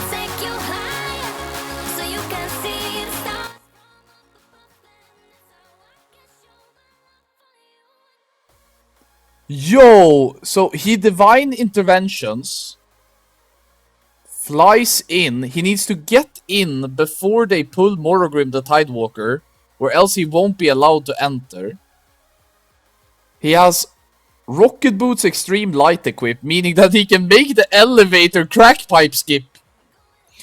Dude, I can see it. He's gonna enter. He's gonna go to the elevator. He's gonna do the goosey crack pipe take. And then what? Okay, so now they could technically pull Morogrim Tidewalker without him. Okay, now he has to wait. What is that? Is that some sort of teleporter that takes you somewhere, like Ulduar? Fucking heal yourself, bro. Heal yourself. What the fuck am I watching? This is cooked. The speedrunning timer is gone. I have no idea what's going on.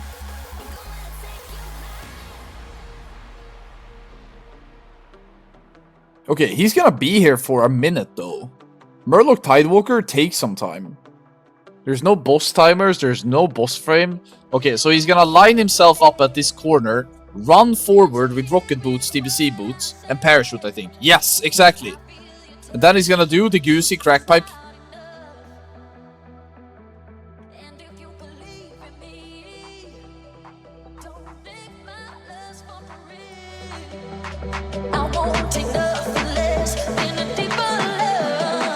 Okay, show me.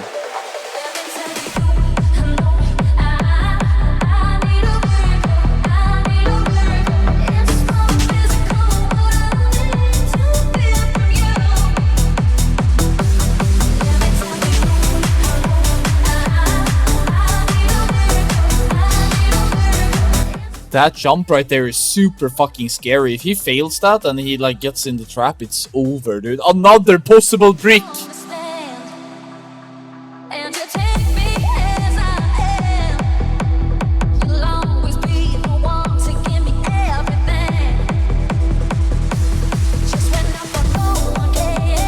This is insane.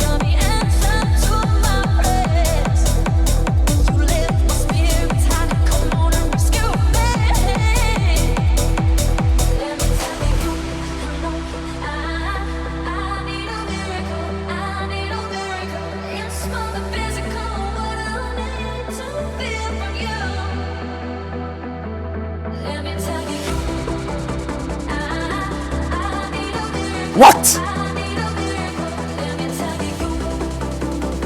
Huh?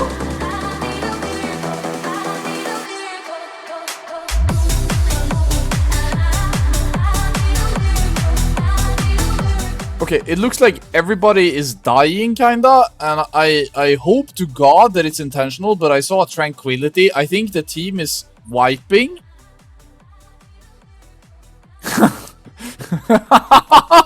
Okay, we need to switch POV. What the fuck is going on? Oh my god, why is this so shit?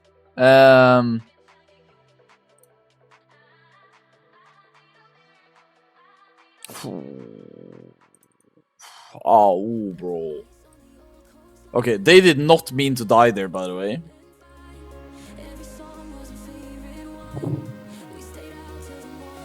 Okay, it's not a wipe though. It's just fucking terrible. That's what it is. Okay, back to Holy Panacea.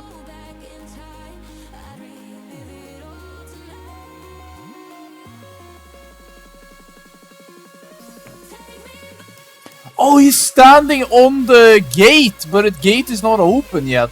Yeah, don't pull those ads, bro. Oh, that's why he has cloaking, to drop combat with them. Okay.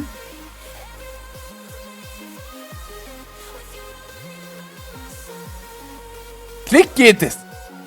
There we go, and he cloaks. Nice, nice.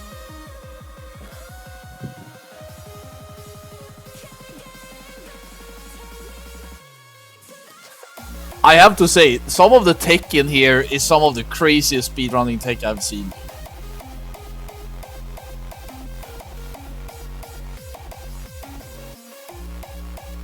Is he gonna start Lady Vash? No, he cannot though.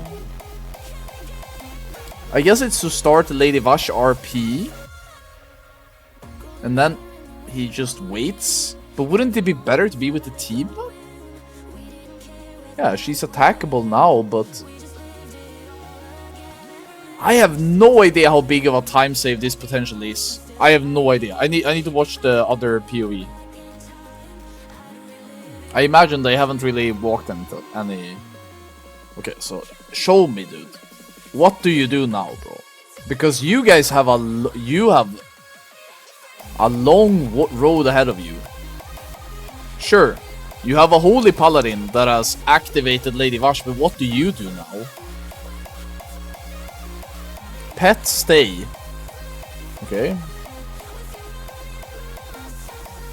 You still have trash requirements and shit. Water walking, yes, that is to be expected. They're gonna jump down and then they're gonna...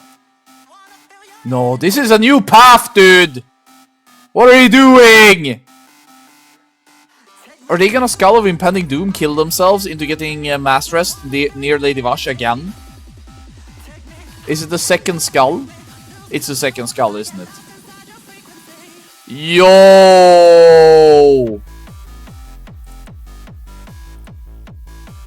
This is so fucking thick, dude. Why is Julius not dead? Thank you.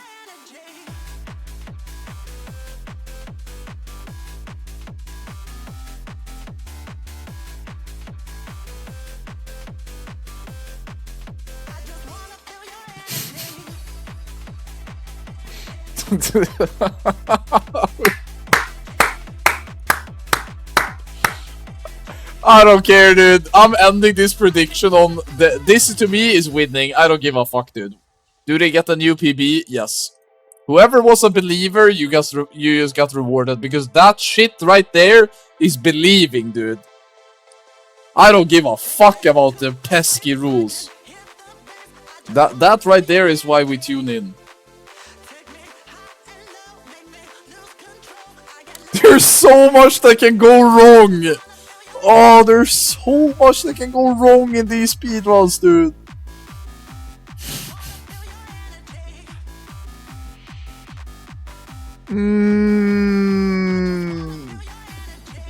I mean, I guess the pressure is back.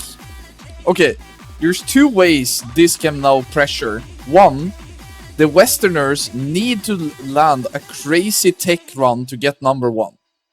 2, the Chinese know that if the Westerners land this crazy tech, they will win the tier. And I still don't know how many more weeks we have of this tier. Is it 2? Is it 3? Maybe even 4 weeks? This is the first run. So we have one more run after this. And I think everything worked out pretty fucking horribly. But I understand the overall schematics of what they're trying to do. But I think the biggest concern after watching this is number 1. Okay, I mean, fishing for Lurker, in my opinion, is not really a problem. It just takes time, but eventually you will manage.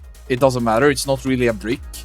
But the Leotheras the Blind skip was very, very poorly executed. So that can be a brick. Doing Morogrim Tidewalker without a Holy Paladin can very well be a brick. Because you can have 3 or 4 people dying into a raid wipe, right? I think those are the 2 big bricks. Am I missing some brick? I don't think so. I think those 2 are the 2 dangerous parts of the speedrun right now.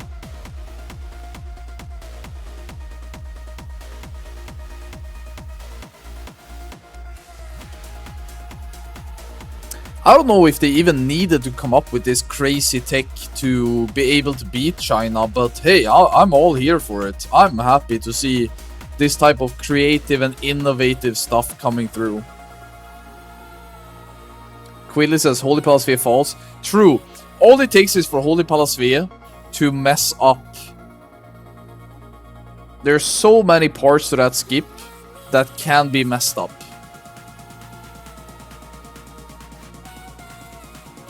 You have to have fucking ice in your veins to take the entire raid on your shoulders and do that shit. Hashi says, but something is off. They had Lurker dive unluckily, and that's almost wipe on mobs teleporting. They're still minus 5 minutes. Plus 5, yeah. Holy Palasphere doesn't mess up. I guess you just conveniently forgot about the part when the fucking Katrina Hurricane at Leotheras the Blind just... Holy Palasphere decided to roleplay as the state of Louisiana for like 5 times in a row. But yeah, I guess he doesn't mess up. Peem says, I didn't see the skip. What are they doing? They're doing so much, bro. You really should watch the next run. Because you've been doing speedrunning yourself. This is good shit, bro. This is good speedrunning content. I think I have to revisit my tier list for speedruns and put SSC in the fucking highest tier, actually. It's just Lurker below that is fucking AIDS.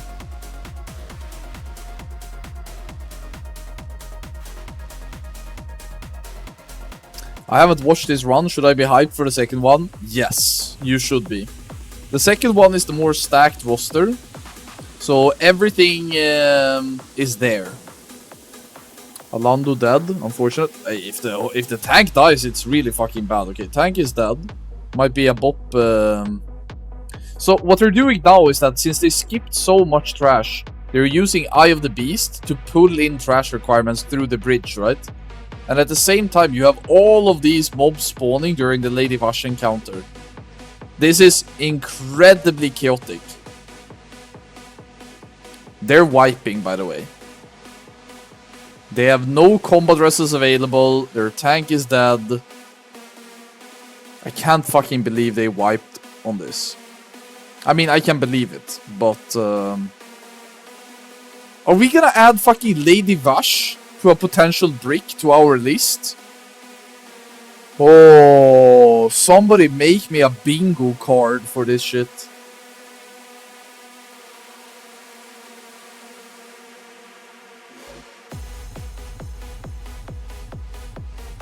How does the tank even die? Wait, doesn't these ad have an ability called like Shatter Armor or something that completely negates the armor of the tank and that makes him a lot more susceptible to just getting bleeped out?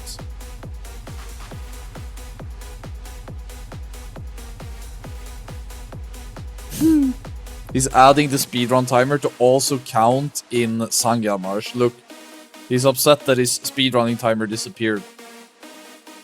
So he needs to set the load condition to include the Sangamarsh as well.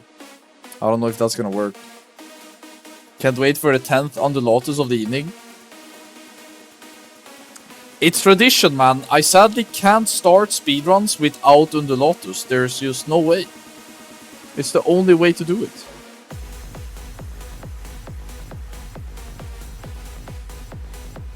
That's what you gotta do for a pixel perfect UI. But it's not pixel perfect though. Look here.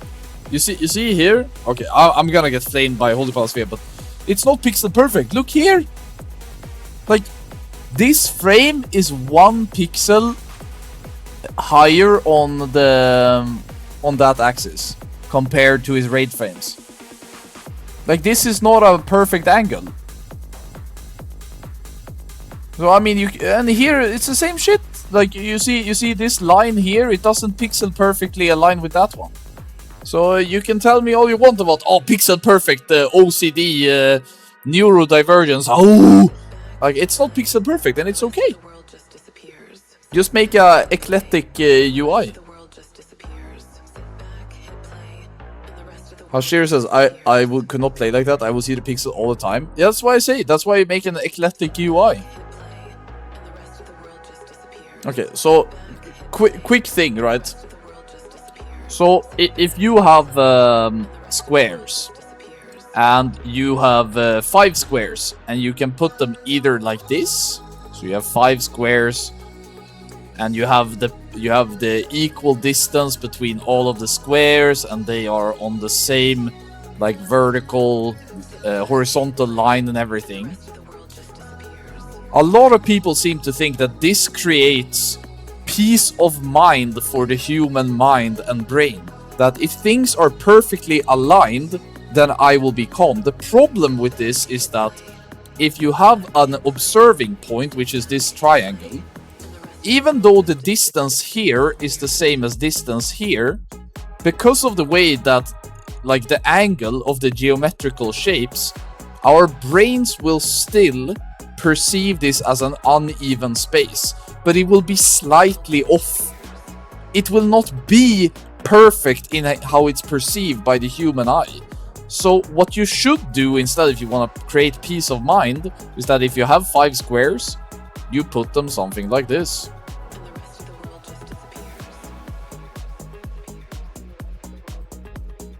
This is called eclectic organization, which is order in chaos. I know some of you probably have desks that you know exactly where things are, but it looks like chaos to somebody else. This is called eclectic order. Look it up, bro. That is what I think. That is why you find nature peaceful, not because nature is geometrically perfect, because it's eclectic in its essence. So the whole idea of creating straight lines and everything, it's a false narrative, I think. Alright. Thanks for tuning in to my TED Talk. Imagine having fucking 1 raid frame up here, group 2 here, group 6 here, group 4 here, and group 5 over there. And I'm like, the perfect UI, dude. Brutalism would like to have a word with you. I would love to have a word with Brutalism, because that shit is the worst architectural design in the history of mankind. Holy fuck. If you build a big building with concrete, in 3 years that shit in grey concrete will look like fucking Battlefield 4 map. It will look like Escape from Tarkov. It will look like ass. No, you are not a great architect because you made a brutalist building. You are ass, bro. I will flame brutalism any day of the week, bro. Absolute dog shit architectural design.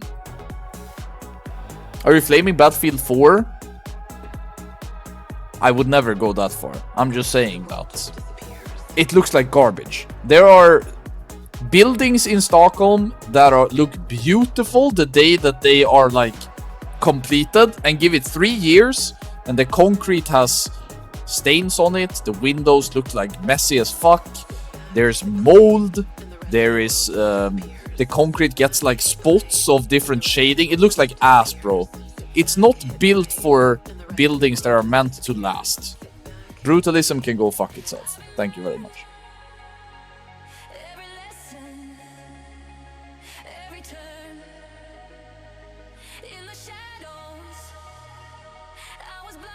Brutalist architecture is passive mind control. It's supposed to look depressing to keep the populace in a state of low vibrations. I mean, the low vibrations is kind of funny word choice, but I unironically think that if you as a human are walking around in a city where the architecture is making you feel small and insignificant because of the brutalist features and grey concrete, it's not a city where people actually want to live. I don't think that's how humans want to live.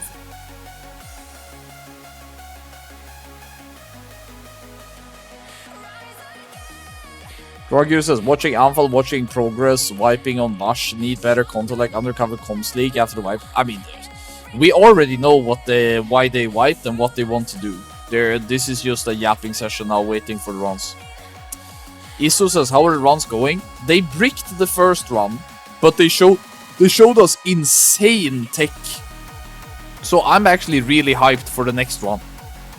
It's been a while since I've been this excited about shoutcasting anything, really. It's PTR for TBC. Dude, TBC will never have the same level of tech as we're seeing here today. There's just no way. There's no way. The tools aren't there. The player quality isn't there. The competition is definitely not there. Like, let's be honest, guys. Who's gonna be speedrunning TBC Classic? Fucking Progress and Eternal. Oh, wow. Insane rosters, dude. Wow. Wow. Nah, it's just... Until Anniversary Wrath of the Lich King, I don't think there's gonna be any interesting speedrunning being done on Anniversary. You can DM me on Discord, Koldori.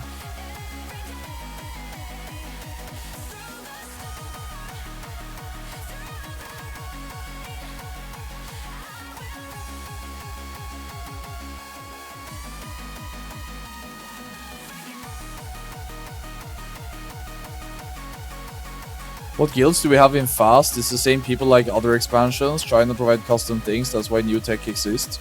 No, it's mainly because it's on Wrath patch, right? So you have way more tools compared to in TBC. So that there are just more abilities available for guilds to do tech. And the second thing is that there are custom items like like you said, the immunity trinket from Lady Vash that allows for really creative immunity pulls that we don't have. You have the mass res scroll. That's why new tech exists. It's also because this roster is filled with like the best speedrunners of Classic that we've ever had. Like the roster is filled with Progress and Nota players and filled with some other good like individuals. So it's just there's just no Classic roster that is doing these type of things anymore.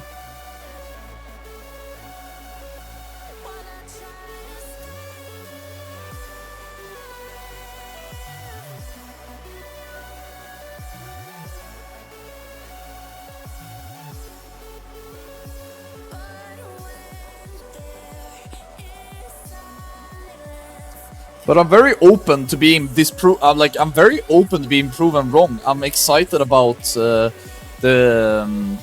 potential speedruns that we're gonna see in Tier 5 in Anniversary. I just don't have. I wasn't impressed in Classic in Vanilla Anniversary at all. So I don't know why things would have changed now going into TBC. I think the real competitive parts about Anniversary is the race to World First. I don't think there's a speedrunning scene at all. That's what I think. And even if there were, there's just such deeper player quantity on the Chinese realms that it's not even comparable, right? I mean, we bring these statistics up every now and then, but I can do it now again just to like build a narrative around it. So the current most popular version of Classic in the West is Anniversary by far. It has really, really good statistics when it comes to how many people are playing. So I'm just gonna show MOP Classic right now, which is a bit of a slumping a bit. So this is the entirety of Tier 15. So this is the amount of parses in the entire phase that we have ongoing. So you have almost 40k from the most played class across... Is it... How many weeks of Tier 15 do we have now? Is this like 15 weeks or something? 15 weeks of logs. And then you have some low performing classes down there being like 2.3k parses. Now, if we go to TBC instead, the parses look way better, the amount of individually logged characters. And this is only... Which week are we in now in TBC Anniversary? Is it week 3, 4? 4 maybe? So you have 106k Destruction Warlock parses, and you have around 12k of the Warrior spec down here. Way more popular than Classic MOP is right now. And then you go to China statistics. This is 8 weeks or no, is this like 7 weeks of raids? Are you fucking kidding me, dude? This game is so incredibly fucking popular. And they have a shop where you buy cosmetics, they make PvP events, and the guild that gets the most kills in Blackrock Mountains gets to name their server. They have so many guilds speedrunning, like it's insane! The top 2 Chinese guilds that the Westerners are competing against are paid rosters. Like esports organizations. Paying their players to sit at home and play Anniversary Wrath. Like that's what the Westerners are up against. And the Westerners are fucking trying to compete. It's not easy. But I'm just saying that it's insane. What was the TBC statistics on the... I think there are legit...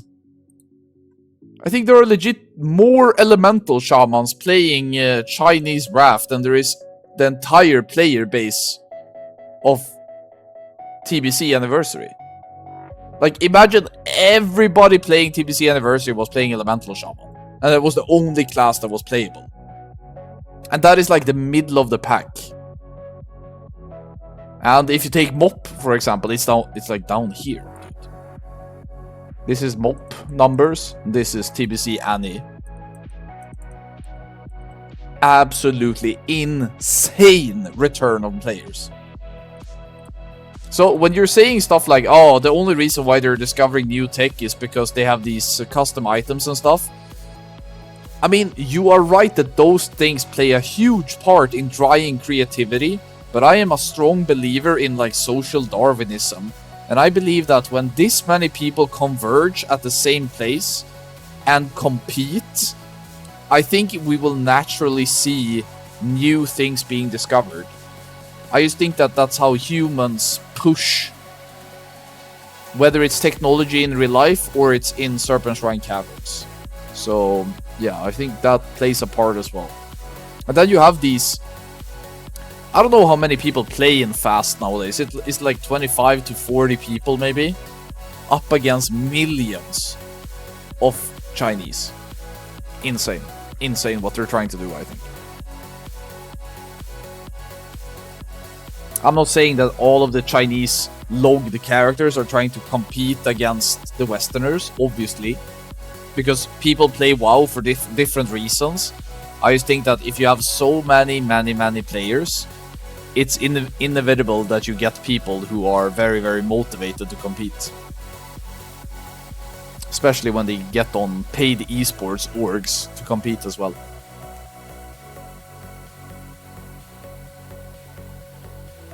Well, a bit ranty maybe, sorry. I just get a bit passionate about... maybe I get a bit defensive about protecting the Fast project, because I think this project is so ambitious, and I really appreciate all of the Western players that go there and play for us, so we get to watch. I wouldn't be interested in seeing these runs if it was only Chinese runs on Bilibili.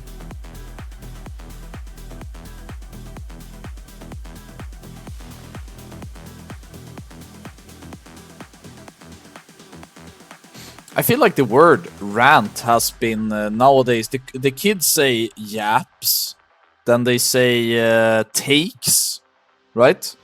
Oh, I have a take. Oh, bro is yapping.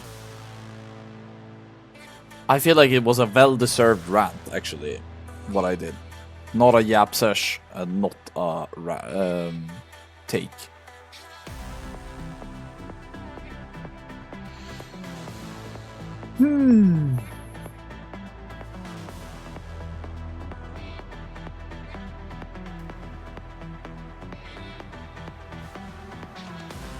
Type she.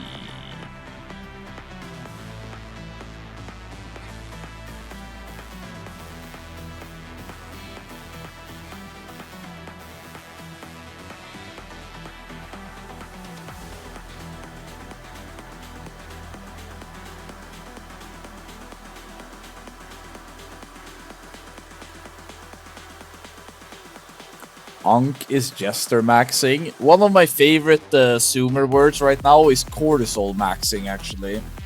Cortisol maxing is my favorite word for describing when you're stressed out. I think that one is really good. Novico says, what's the website of the project? You wanna know more about Titan servers? Is that it? I think this Discord is your best way to get into Titanforge stuff. Does this link work? Does this take you to something called TRR Info Center?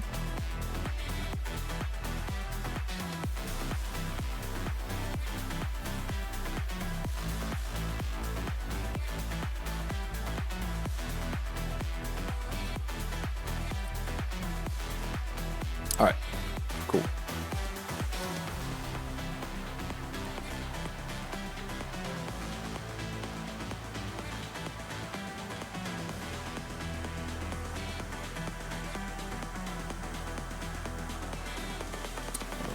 How do I do this?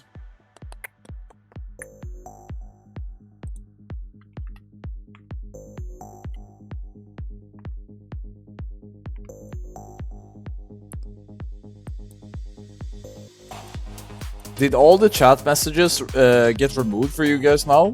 I want to get a clean slate before this run starts. Did chat reset for you guys? Okay, nice. The control room for Twitch is a bit weird because I'm using OBS Studio to do this, all of these scenes and stuff. But then you also have like these chat commands to directly do Twitch-related stuff. And sometimes it gets a bit, it gets a bit much for me. And then you have a fucking stream element for a bot, and then you have fuck me, dude.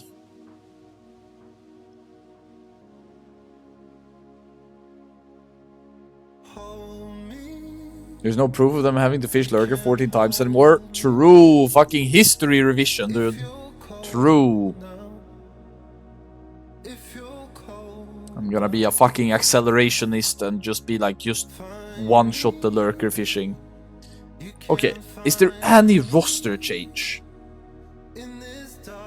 There's less... No, it's the same warriors. This guy is new. We haven't seen this guy. Joe Light. Jo lite. I'm pretty sure they played a DK last week, didn't they?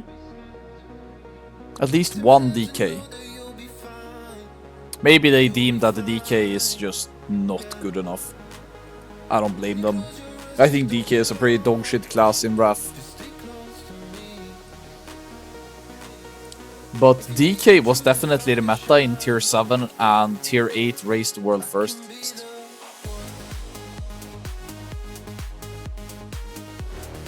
But then the class kind of fell off and it just became increased damage done by spells bot, I guess.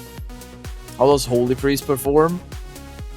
Haven't really seen Holy Priest in Race to World First or Speedruns. I think Holy Priest only really becomes viable in Wrath once you get really good gear. So once you start getting into like ICC item level, which is like 260 plus, then Holy actually becomes really viable, but I think at that point you just play one Holy Pala and that's it. Meta weaving. Yeah, meta weaving was kind of fun. Do you guys remember clam weaving? That one was pretty good as well. The era of the feral. Yeah, I mean, so one thing that's easy to forget is that right now we are watching a Wrath-based client.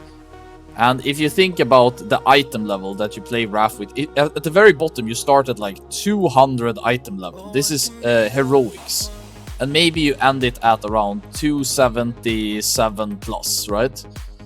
And so far they kind of stuck with this item level idea.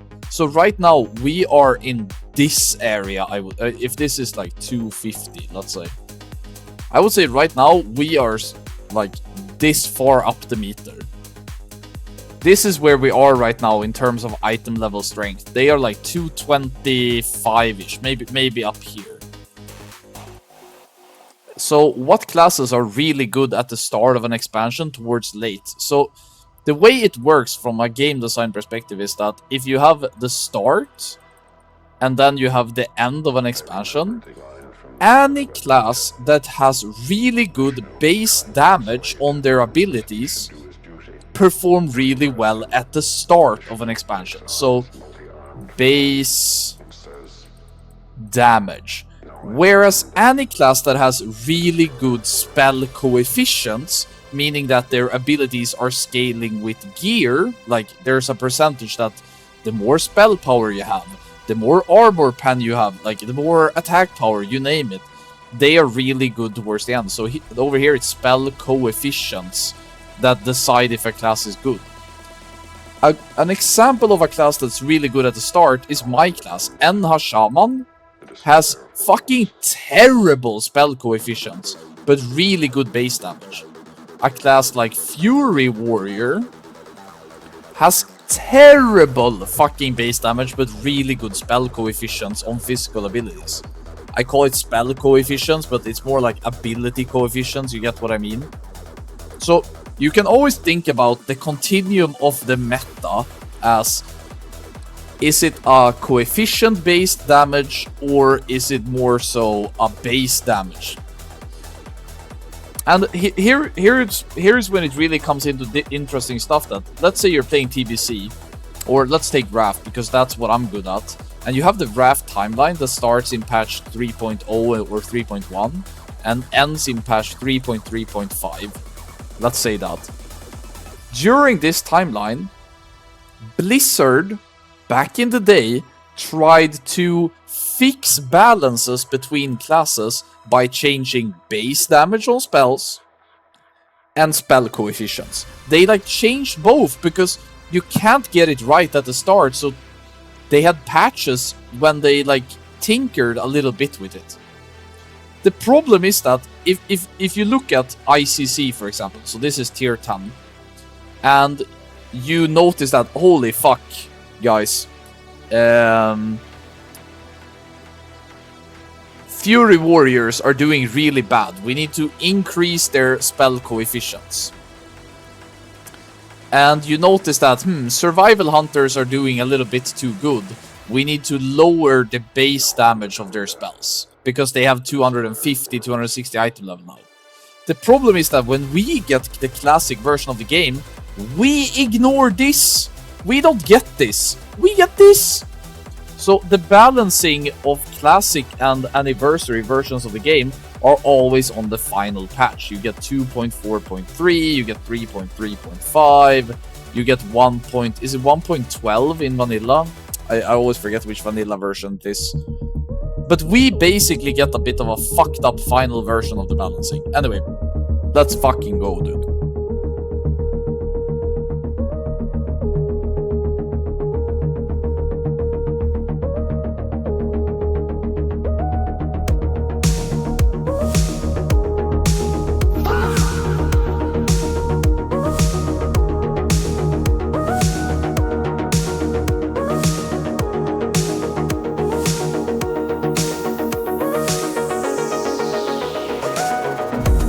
Guys, type right now in chat the number of fishing attempts you think they will need to get Lurker. Shout out if anybody gets it right.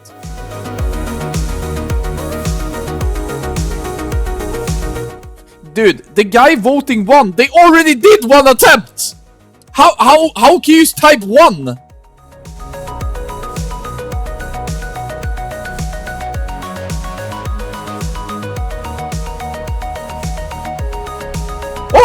Oh my fucking god, they got it on 2nd attempt! Only 2 fishing attempts, this is really good! Holy fuck, we're live. Okay, 2 stacks of Bashguder. Holy pass, we're getting knocked to fucking Narnia. What the fuck, that was a long knock. Play closer! Why is he out here? Go in! You need to get more stacks. We need to get 3 stacks. You have so much physical DPS, dude. Dive in 60 seconds. Boss is already at 63%, that's acceptable. I need this Sprout. So he's gonna cast Sprout now. We need this to time perfectly now. This is the fucking dream, dude. The Sprout timer is 2 seconds, like 2.4 seconds ahead of the dive, meaning that the Sprout will become available before the dive. If we are really lucky, he will cast the Sprout before he dives, and we fucking get this on 1st attempt, boys. Lock the fuck in.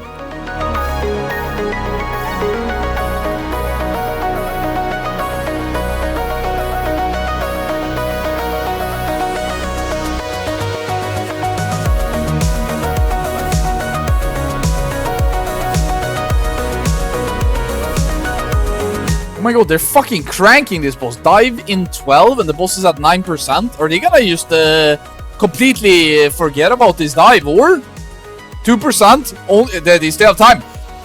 Oh my god, the DPS is really good. They're equaling the world record right now. They're playing double DK. Okay. Alright. No tech so far. We're just gonna see a nice, chill Hydros. Possibly with 1 giant being pulled in to meet the Thrasher command. Calm down. Everybody calm the fuck down. It's fine.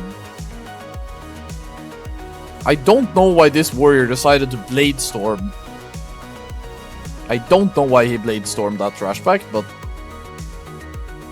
I guess he's tracking damage down overall, and his stream is like, oh my god, you're so good at the game. Good lost. A bit late arrival of the Shadow Priest there, but acceptable, I guess. Perfect! They get the fucking tomb on one alone Shadow Priest. So the boss has a stun ability, right? If you're really lucky, it goes on individual players standing out alone. If you're really unlucky, you get the entire fucking melee camp and you add like 3 seconds of kill time to the boss. One more on the Shadow Priest! The Shadow Priest is like the worst, most dog shit DPS in the entire raid.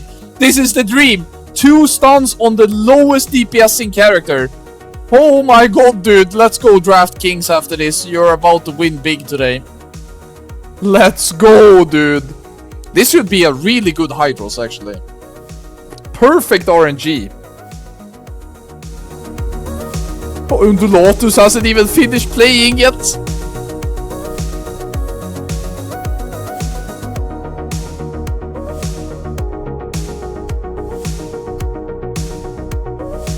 Guys, type right now in the chat what you think the timer is gonna be.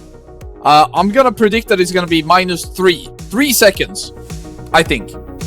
Oh my god, this is a really fucking bad pool on the ground, but they pulled through. Nice. -3, I think. -1! Okay, okay! This is the first time the timer has ever been green at Hydros. I accept. Okay, Skull of Impending Doom has been equipped.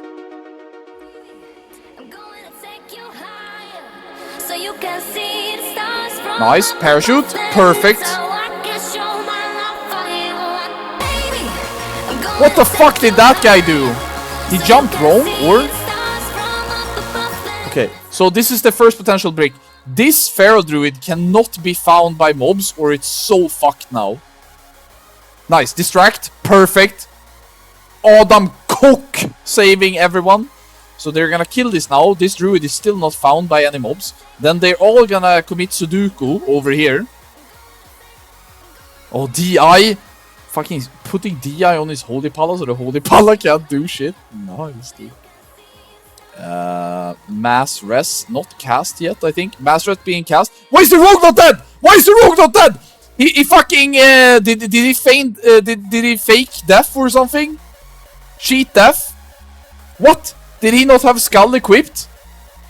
Is he trolling? Oh my god, they're gonna be 24 manning. Okay. Still fine. Playable, playable.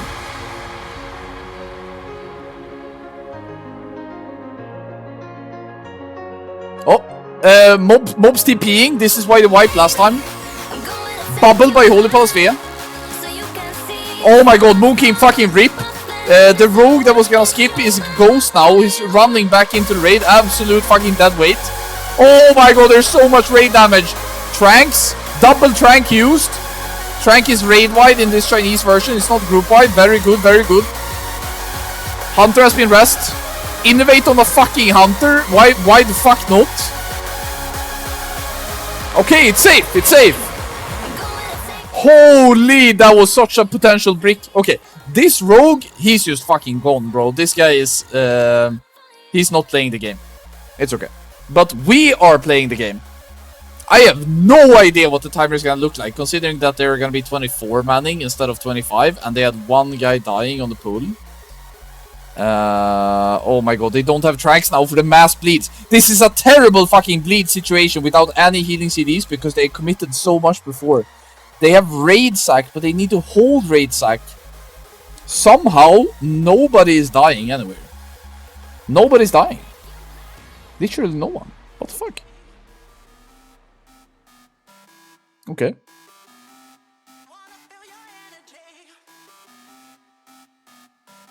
Yeah, I mean, they are triple healing, but we've seen wipes on this boss before when that many people gets the bleed. But the healer's just fucking cranked. I don't know. I have no idea. No raid CDs, nothing. They had to commit so much to the not wiping on trash. But it was good, it was good. Okay, this warrior is in for a world of hurt, I think. He has 5 stacks of the thing.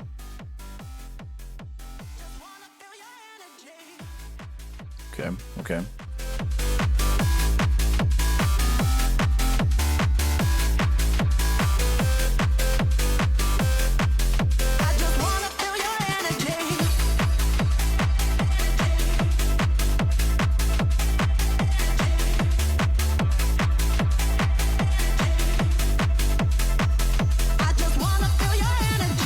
What the fuck is this charm?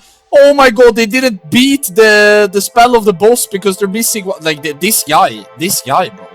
Being 24 people meant that they lost 3 people to that.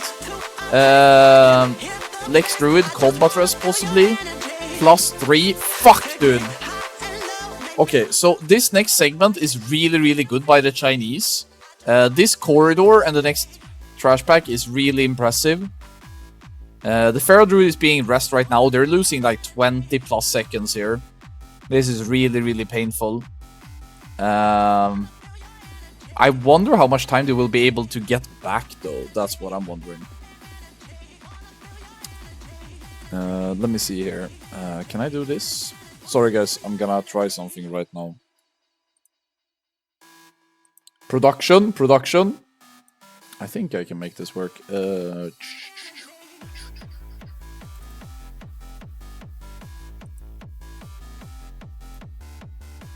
Yes. Okay. Boom. Guys, I mean, the rogue is obviously really upset with himself as well, so don't, no need to flame, but I think if he would have been there, they would have avoided a lot of casualties, and this time it would probably been like a -10 or something. But now every boss kill time and oh my god, this spawns on him every time. Is that can't be coincidence or sample size of 2? Smite.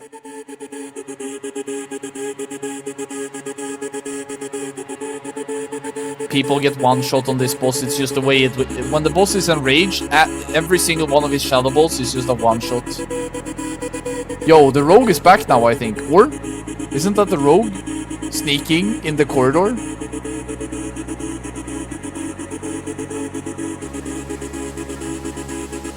No, you have to keep the pace. You can't stop and summon. It's forget. You might as well think about him as being disconnected at this point. Are we dreaming? Okay, this is a good kill though. Being 24 people and killing it like this is really impressive work. Fuck, that's unlucky. I mean, it works out actually. He was gonna DI anyway. No, this is fine. This is actually perfect. He gets an earlier escape this way. Are we dreaming? Okay, so I need to do a little bit of this, a little bit of that. Timer is plus 11. Not too bad. Okay, so while they are gonna lose now. They are plus 11 right now, and they are definitely gonna lose some time on Morogrim Tidewalker. Yeah. I mean, Holy Palace. Oh my god, this is fucking risky, bro. Is he gonna do it? Straight into it? Absolute fucking giga chat. Doesn't give a fuck, dude. Holy shit, a lot of people would have waited, dude. That was scary. Oh, and he lets go of the parachute and just lands. Okay. Step 1 completed. He still has 2 jumps that are really hard. I mean, wait, they're wiping on Morogrim. What? Huh? They're wiping on the...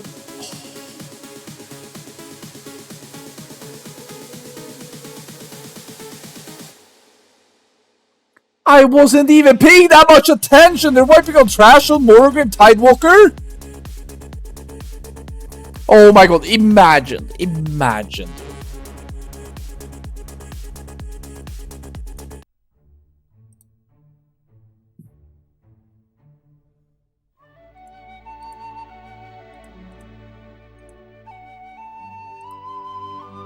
Imagine being Holy Palasvea and you leave your team as 24 to go and like carry everyone on your back to make a somewhat difficult skip under pressure.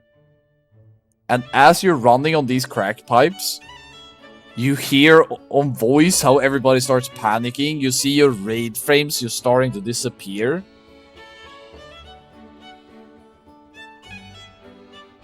Nah, dude.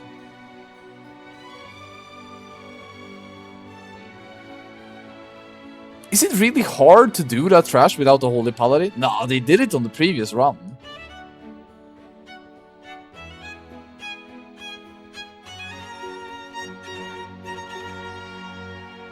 Nah, dude.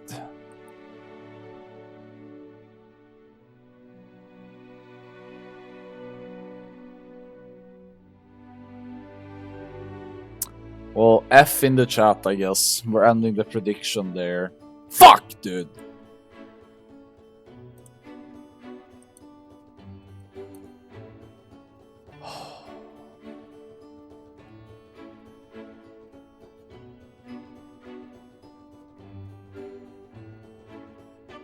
So many individual mistakes, man.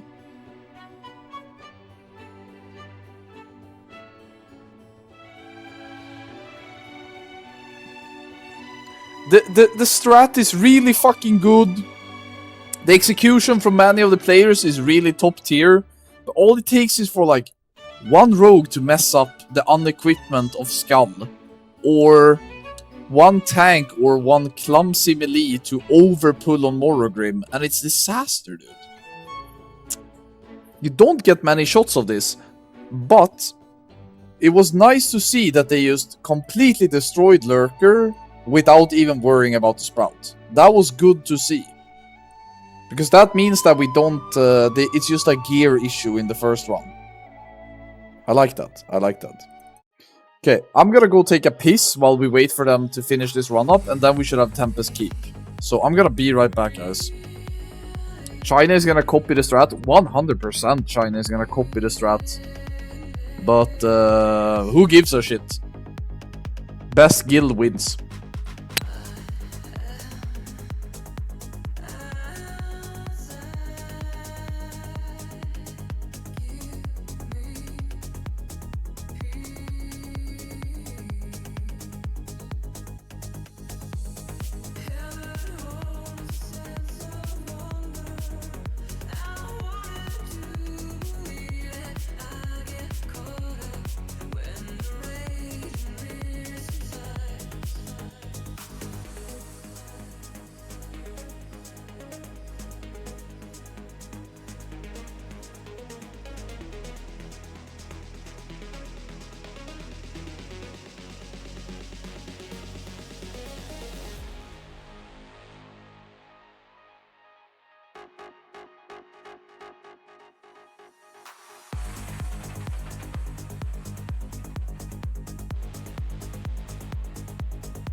Alright, I'm back. And it looks like they're back in front of Lady Vash. How nice, how nice. Well, luckily for you and I, we will get some Tempest Keep action then. That's nice. Little bit of Tempest Keep.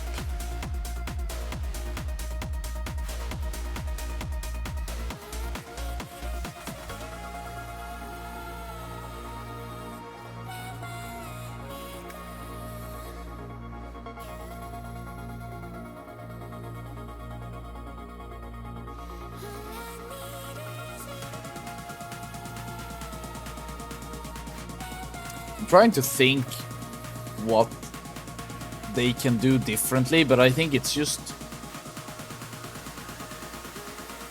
comes down to individual mistakes at this point. At least we didn't have any disconnects today. Nobody with connection issues that we really noticed, at least. That is maybe the only silver lining to the runs today. Oh my god, that guy moved slow.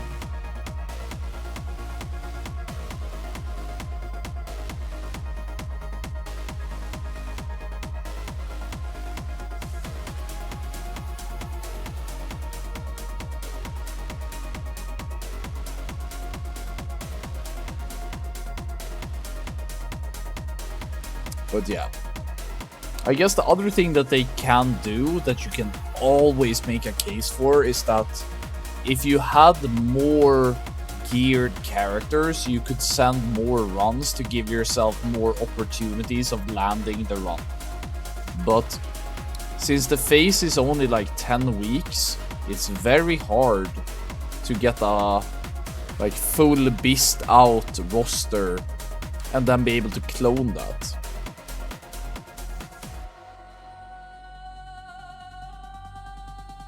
People lost points because you were thinking they have this.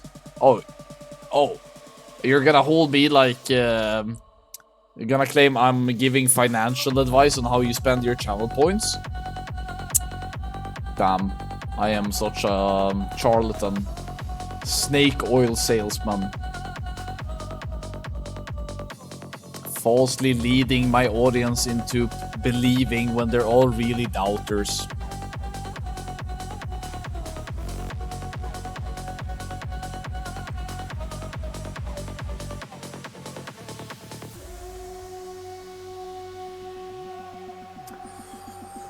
Oh, I really got myself excited for these runs. Man, sucks that they didn't manage to land it, but they should have more weeks.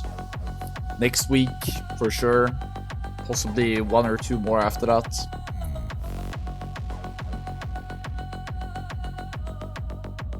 Well, how's the race to World First looking?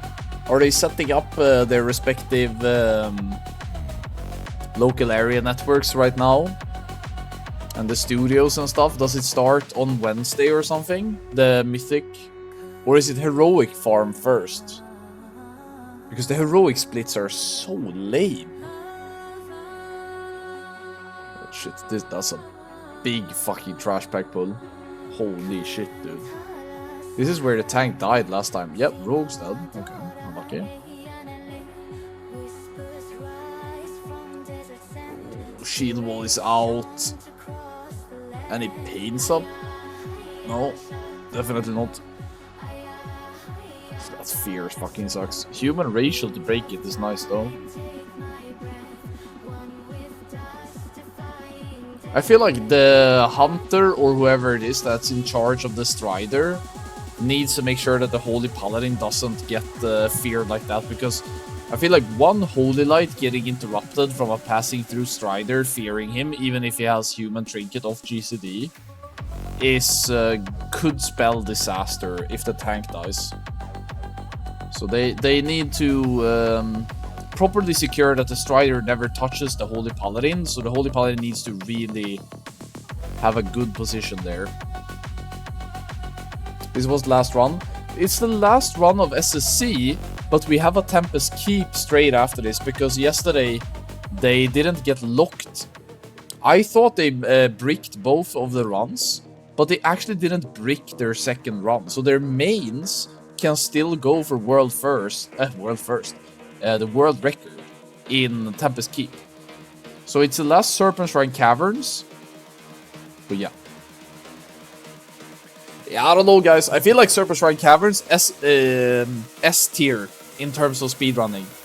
Really, really fucking good speedrunning.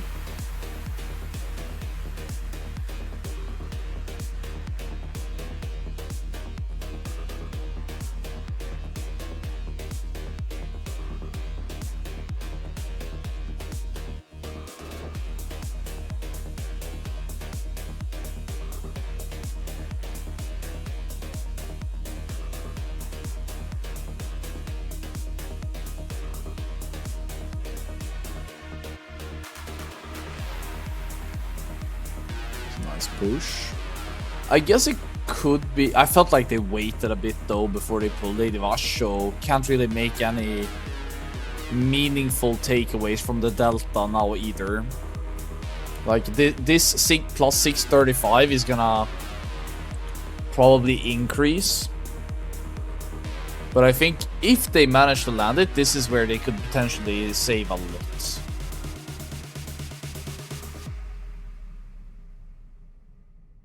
They could gain... I don't know. They will lose time on Morrogrim, yes. But I feel like they can gain... at least 20-30 seconds because of this skip. And 20-30 seconds in speedrunning is insane.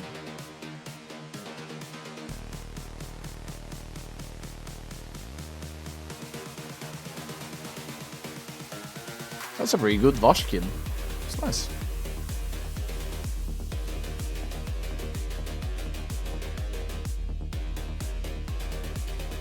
Okay. So maybe we put Tempest Keep now. I hope so. I'll keep you guys informed. I think there will be a Tempest Keep.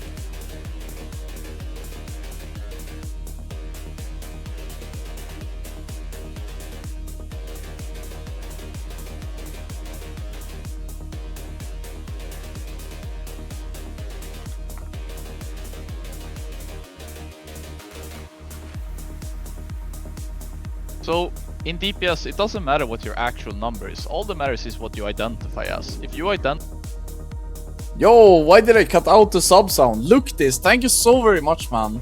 20 months of showing support like this. So, since we're all very acoustic in this community, one thing that therapists use to help acoustic people to express their emotions is by using emojis or a mood meter.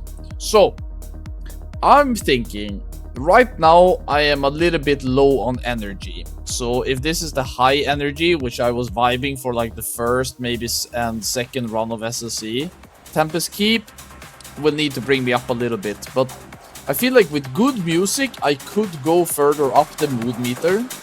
So maybe if we turn up the music a little bit. Already feeling better. And then it comes down to how pleasant or unpleasant my current mood is.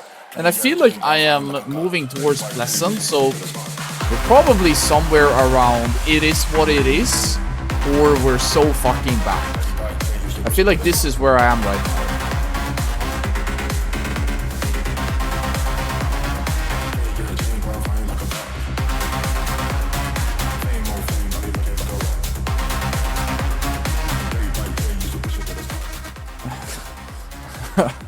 I can imagine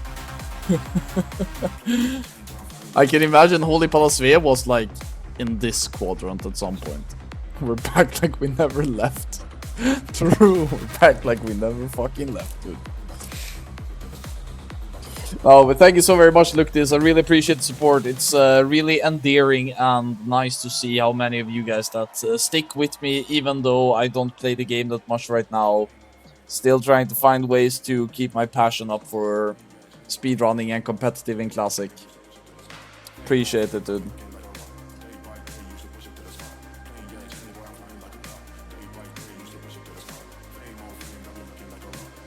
Alright. Yeah, SSC, huh?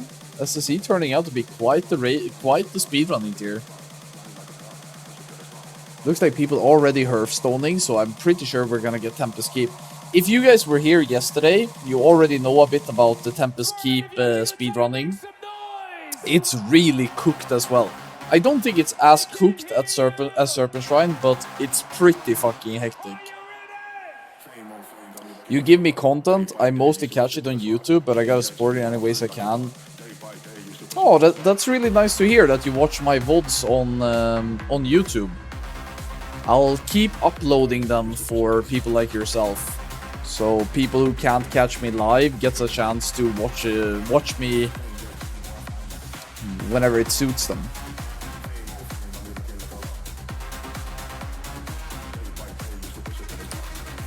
This song is called The Spot, and it's a mixed version by Artbat and Joa. Joa?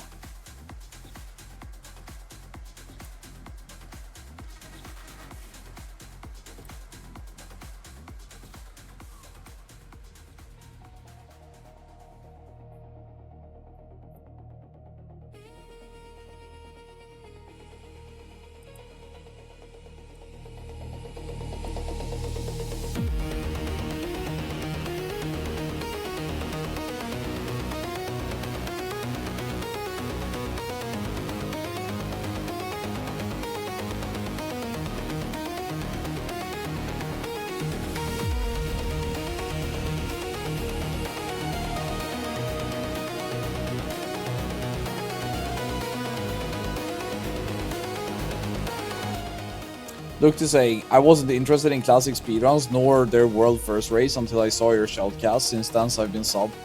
Oh, thank you. Are you one of the people that come more from their retail background and was aware about those race to world first productions and stuff? This entire thing about me sitting here yapping about speedruns and world first is just a random coincidence that there was one race on one Raft private server. I think it was Frostborn Season 2, where I didn't play, and instead I shoutcasted the race to Ulduar server first, and people really liked it, and they were like, damn, this was so fun, you should do this again. And then when I joined the Progress and I started speedrunning myself, I was playing speedruns on like Sundays, and then I was shoutcasting Nota speedruns on Mondays. And people were like, oh, it's nice to watch you play, Anfal, but your shoutcasts are just as good. So it was a bit weird for me to go from being a player to being a full-on commentary style content creator. But I'm happy that people appreciate it, because I really enjoy it.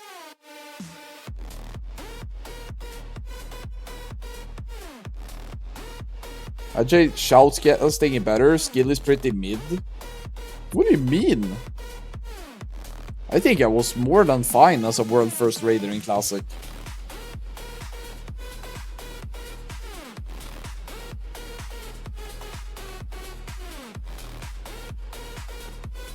But yeah, there's probably plenty of people that can do what I do when it comes to playing Enhancement Shaman, but there's not that many people that can... This is a very weird thing to do, like having these multiple sceneries, shoutcast, music, clown costume, like all of this stuff, like it's actually very technical. The stuff that I do, I'm sitting with double monitors, I have a stream deck, there's a lot of buttons, you know, like when you have a lot of keybinds for using your abilities, it's the same here.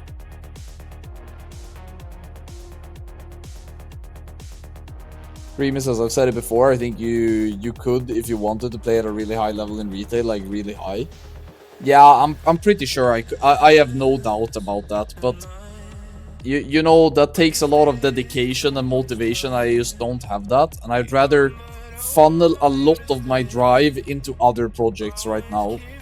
Right now, I funnel a lot of my projects into these shoutcasts, my work, being a father, and renovating the house that we just got. So I can't get more things on my mind right now, or I won't be able to feel like I'm living up to my potential at all. Schmorgan says, not everybody plays 8 Anna Shamans. Dude, that was during a brief time in Cataclysm. I didn't play 8 Anna Shamans all the time, but in Cataclysm, there might have been times where I raided on 8 Anna Shamans weekly. Kinda crazy now that I think about it. In MOP, I only did 5. Had to cut back a little bit. Come on. Don't bust my balls.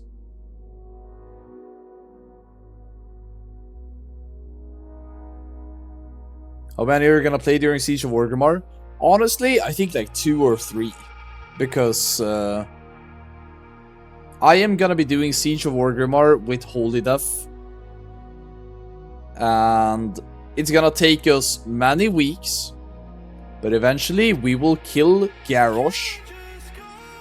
And I will be happy with that. I could do Siege of Orgrimmar with a guild that kills everything on release. But I would rather do it with my friends in Holy Death community in 8 weeks.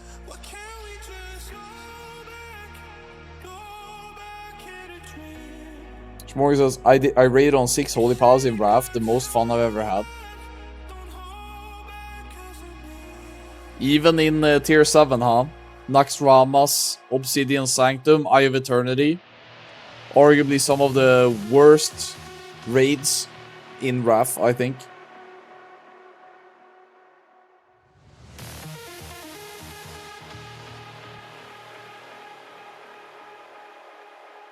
Yeah, I think I had 5 Anna Shamans in Wrath. I think that's what I had. 2 or 3 that were full bis. Oh, we got a pull timer. Enough yapping. Enough yapping.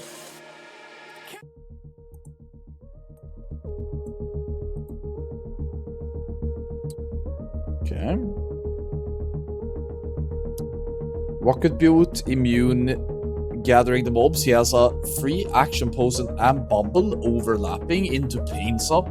Warrior getting charmed into getting freed. Mage blocking. No, bro. Why did the mage block? He will not be able to block then in the next room. Or do they have something else? Why did the mage block? Does he have Vash trinket?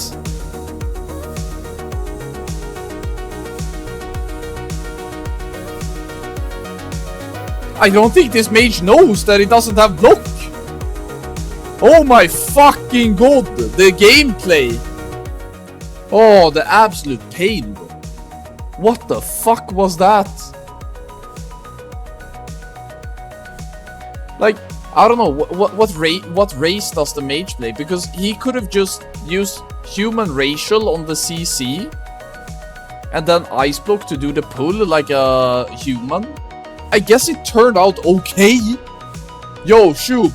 Hope you had a lovely evening, dude. We are about to witness... I'm not gonna call it greatness just yet. But... why are they not pulling Alar? They're not starting Alar anymore. And they already have a guy in Void River room. Is this a reverse tech? Are they going back to the old strats instead of doing the Alar first? Because the Feral Druid is already in place with Lady Vash trinkets. He's able to do the immunity pull just fine. Okay. Okay. No, I don't know if this is worth it though.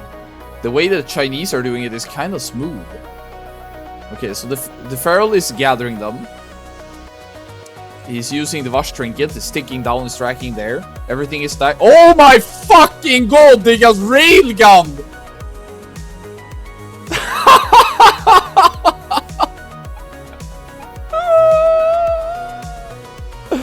No. Pause. Like, what are they doing? You can't do this shit. Hold on. Let me fucking.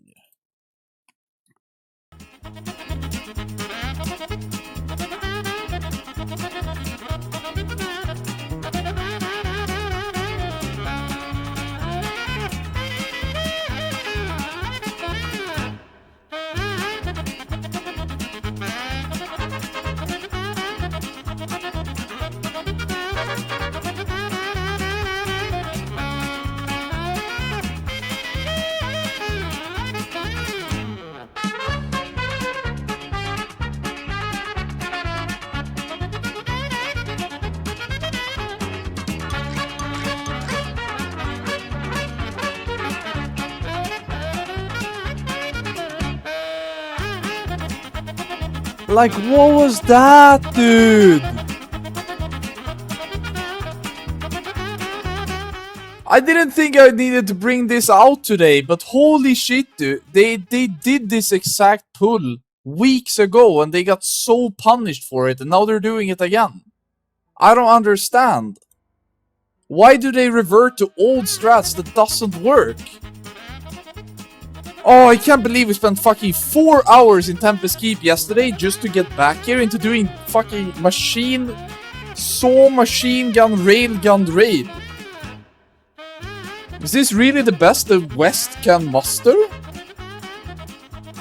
Unbelievable, dude. Absolutely unbelievable.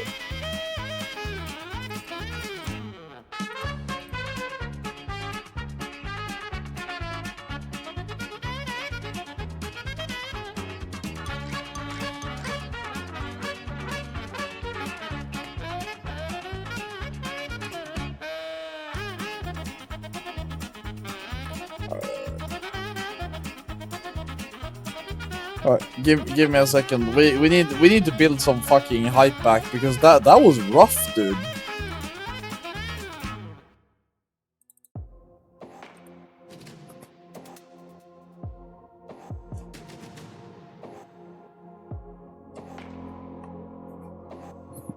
Oh, okay. Oh my god, where is my mood meter?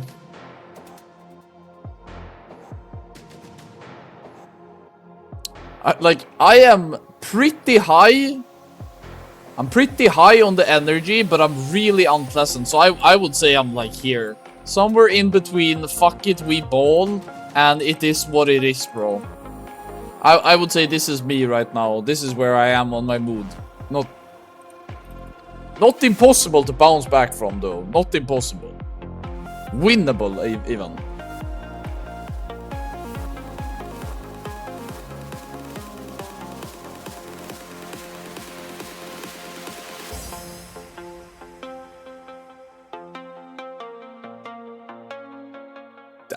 Alright, guys. One last prediction for the road. Do we get a new PB in Tempest Keep? Place your hard-earned unfold cryptocurrency. Are you a believer? Are you a doubter? If you are a believer, get a 1 in front of your name. Let's fucking go, dude. Oh, speedruns have started. I missed it, low-key. Okay. Oh, that spin is kind of dangerous. Oh, this guy is... oh, he human ratioed out. I like it. Dispel! Okay, he's out. Okay, Mage has Ice Block this time. Already better than before. Very nice clear speed on that trash, though. I like that. Mage is in good position. Ice Block is ticking down. Everything is gathered. Nice peek around the corner. I like it. The Falconers are getting stacked perfectly. Much better. And everything is not. It's fine. It's fine. Or kinda good. You want everything killed here, but they still manage to spread them out somehow. I don't understand. That keeps happening to them. Okay. So yesterday they were doing the bird now together with the Phoenix Hawks. But today they went straight into the Sawman. So that is one bird. We should probably get a second bird killed in any second now. But they are keeping like half of them. Nitro boots being used, no TBC rocket. TBC boots are used at the very start.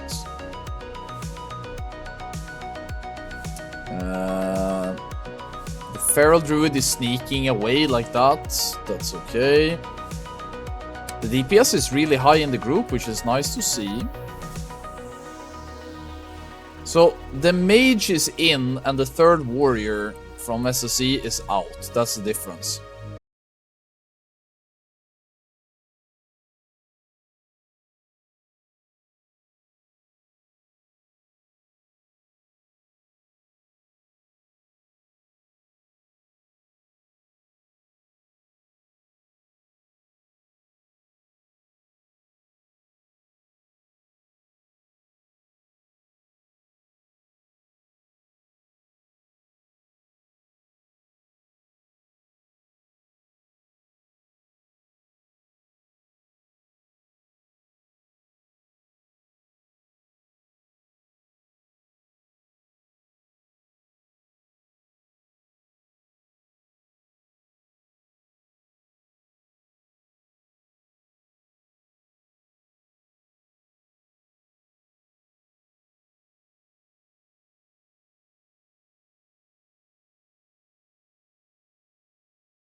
Dave says, are you doing really risky strats or are you just playing dumb?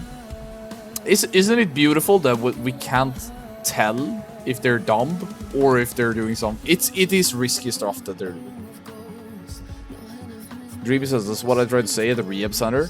Do they allow gambling addicts into rehab centers? Is it like you walk into a rehab center and you're like, hey, hello, my name is Anfal, I have a severe gambling addiction. And they're like, hello, Anfal. And you're like, what are you in here for? And they're like, I smoke a lot of opium. Yeah, I did heroin. And you're like, oh man, me, myself, I have a hard time avoiding a 7-leg parlay on DraftKings.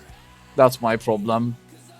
Oh, you were stuck on cocaine? You would never get how appealing it is to bet everything on Steph Curry missing in the third quarter. That's what real addiction is like. I think they have like specific gambling rehabs. Yeah, I fucking hope so. Please no rug pulls. Anfal rug pulling the prediction then. When do we get parlays on the Anfal channel? Dude, I honestly think that it's not impossible that Twitch does some weird ass update that allow you to do like parlays on gambling with channel points and stuff. It's really not impossible.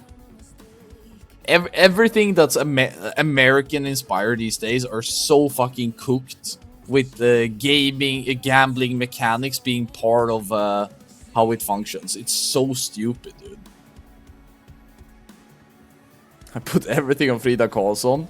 Yeah, I mean, that probably paid off now in the Winter Olympics, but they say that one of the most dangerous parts about finances and gambling or whatever is hitting really big on one of your early bets.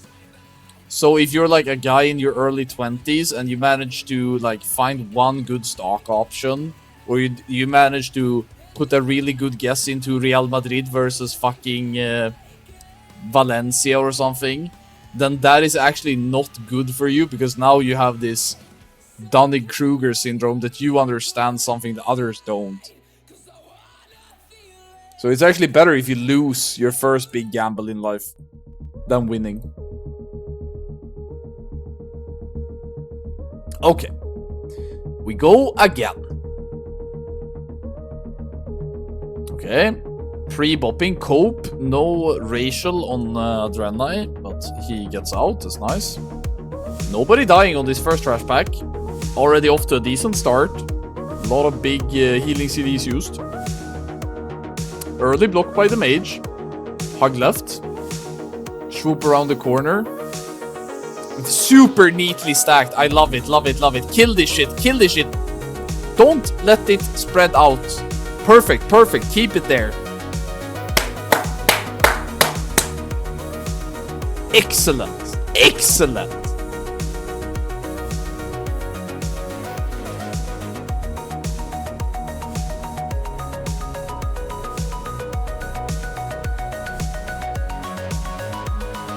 Bashguder equipped on trash. This is like the biggest cock slam of my life, dude. Equipping Bashguder on trash is such a Chad move.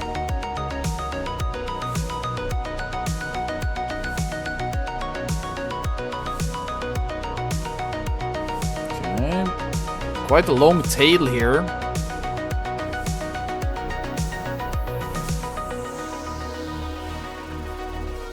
Guys, I don't know what you feel like, but their raid time ends in 25 minutes. I feel like they either need to make this Void Reaver pull work right here, or the next pull, or they will run out of time again. So, okay. The Feral Druid is gonna do the immunity now. This is gonna be the chainsaw. Bubble goes in. Ah! What the fuck? What happened? What is that? What? No raid sack used? What the fuck was that? What happened?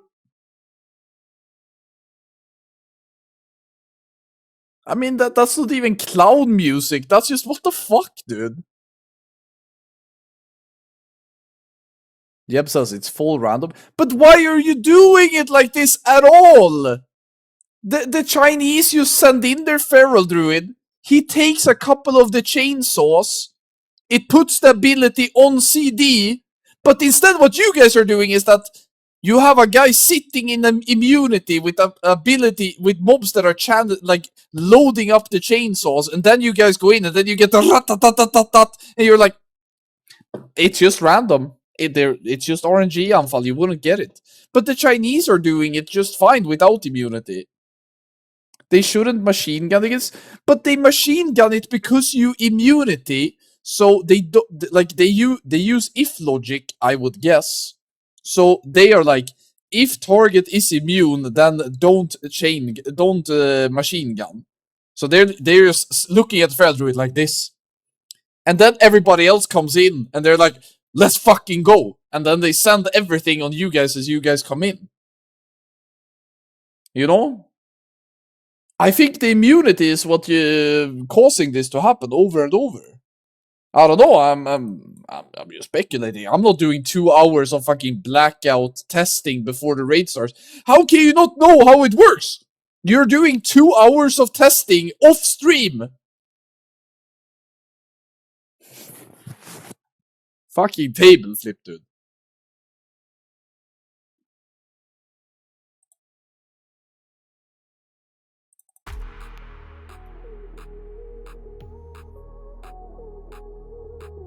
Escalation hype confirmed 30. What's escalation? Oh, it's the next patch in Mob Classic. I'm so hyped, I'm shaking. I cannot wait for this gigantic mob update. I'm shaking. 600 item level cloak. Ugh. Ugh. Ugh, I say. Ugh. You can upgrade your 541 heroics to 549 and tier to 543. Oh shit.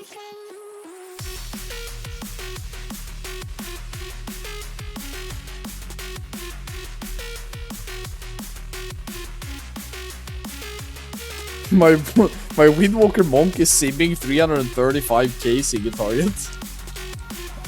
I swear to God, late mop. Like, Mist of Pandaria Classic has some of the craziest spell coefficients in the history of WoW. If you look at the DPS that a class is doing in pre-Bis heroic gear, and the DPS that a class is doing in full Siege of Orgrimmar Bis, it's like somebody going from being a 5-year-old toddler to being a grown-up man on roids, Halo testing, and Trenbolone. It's insane, the development on item level power in Mob Classic. It's insane. Yeah, MSV to Siege of Orgrimmar is like going from AQ 40 to ICC in power. Yeah, it's ridiculous.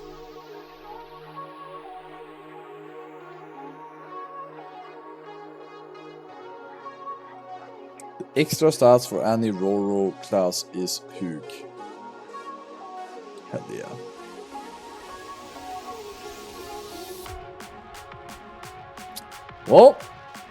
Well guys, you know the song by now. This has to be it though. They don't have time for more after this.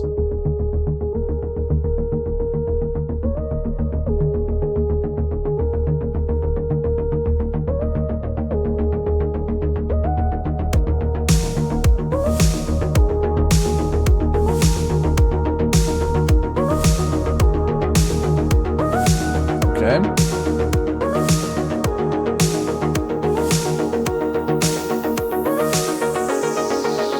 Alright, so now we want a neatly... Oh, nice. I like the movement of the mobs.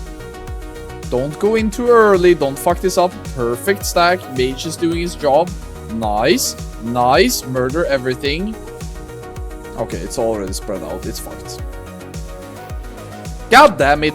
Why does this happen every time? It's random.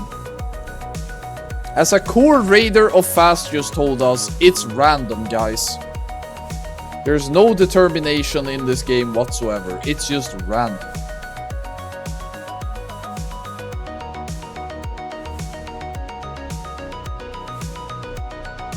Okay, are they gonna get another Phoenix Hawk?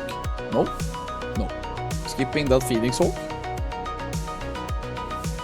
Salutations.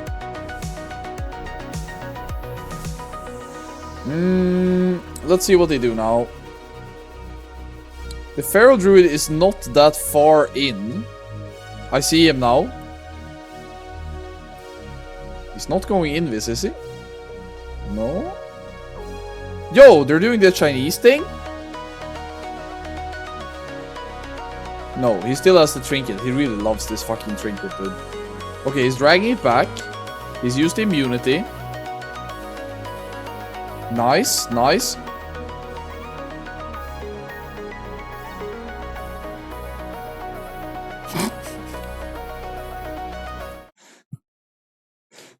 There's more weaponry and like heavy arms fire into this pull than in the Strait of Hormuz right now.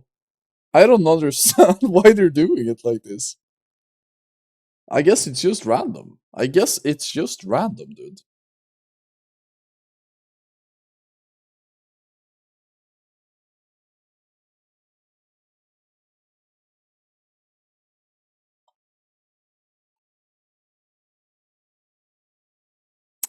Well, I mean, they maybe have time for one more?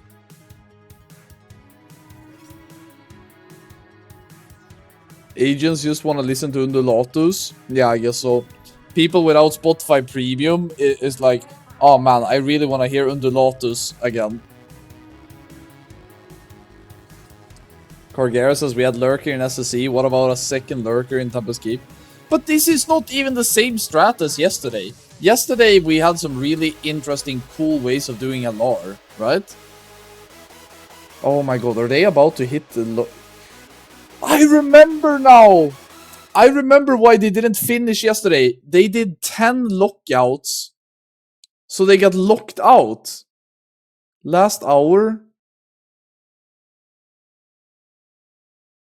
Next instance, but they're not up to 10 now, are they? They shouldn't be hitting the window of 10 resets yet, or? It's been like 5 max. There's no way people are locked. I don't think the Tempest Keep ones, they should be out. Yeb is offline, probably rage quit by now. Yeb is saying lockout. There's... How? Is it only 5? Is it 5 per hour?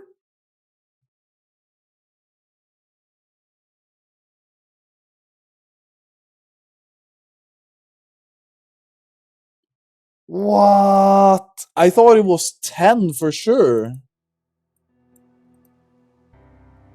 It's only 5?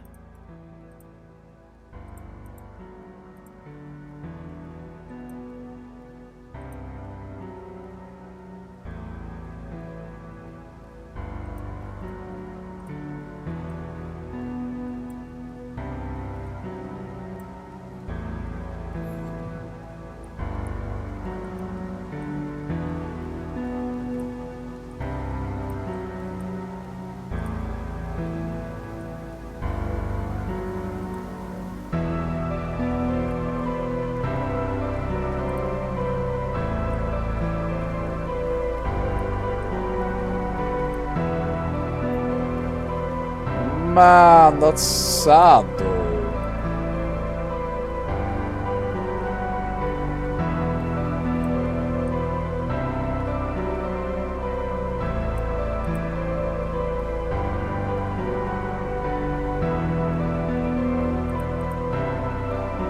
Yeah, they're not gonna be able to finish this.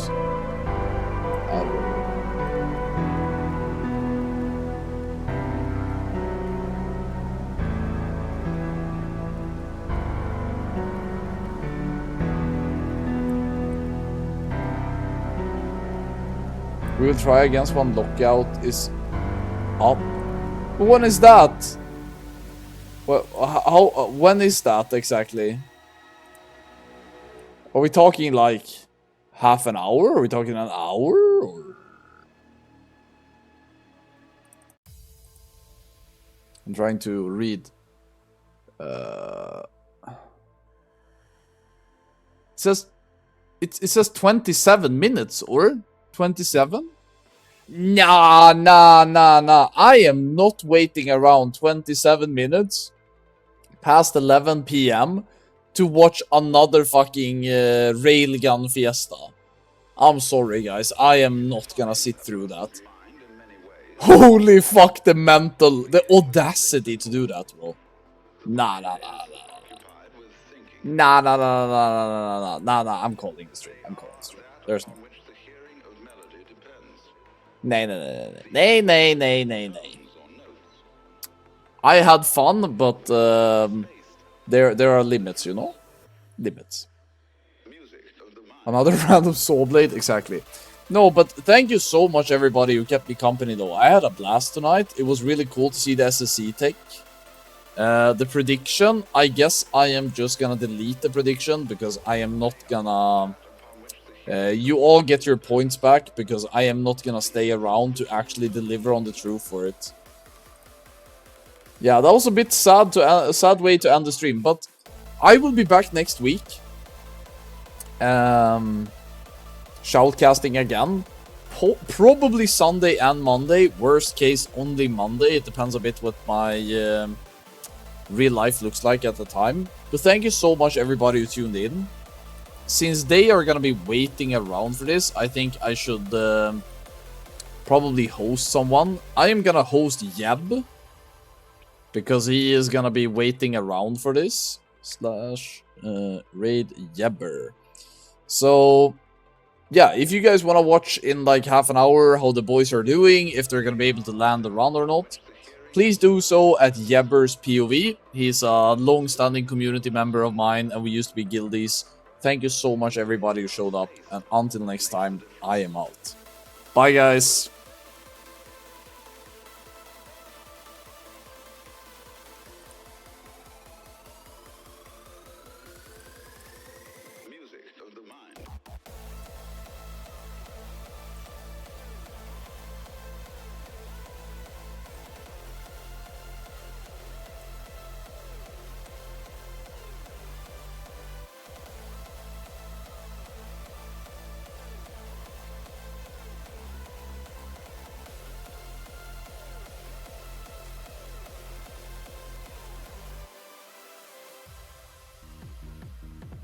Get a look at the stream.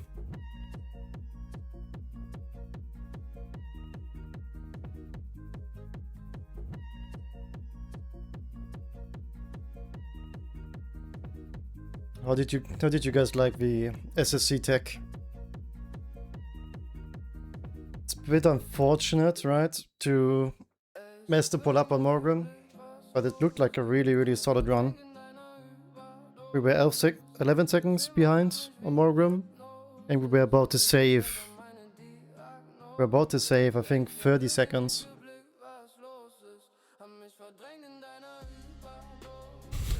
You will never beat me on a Hearts with Shaman. It will never happen if you don't lock into this game, Alpha. If you never lock, it will never happen.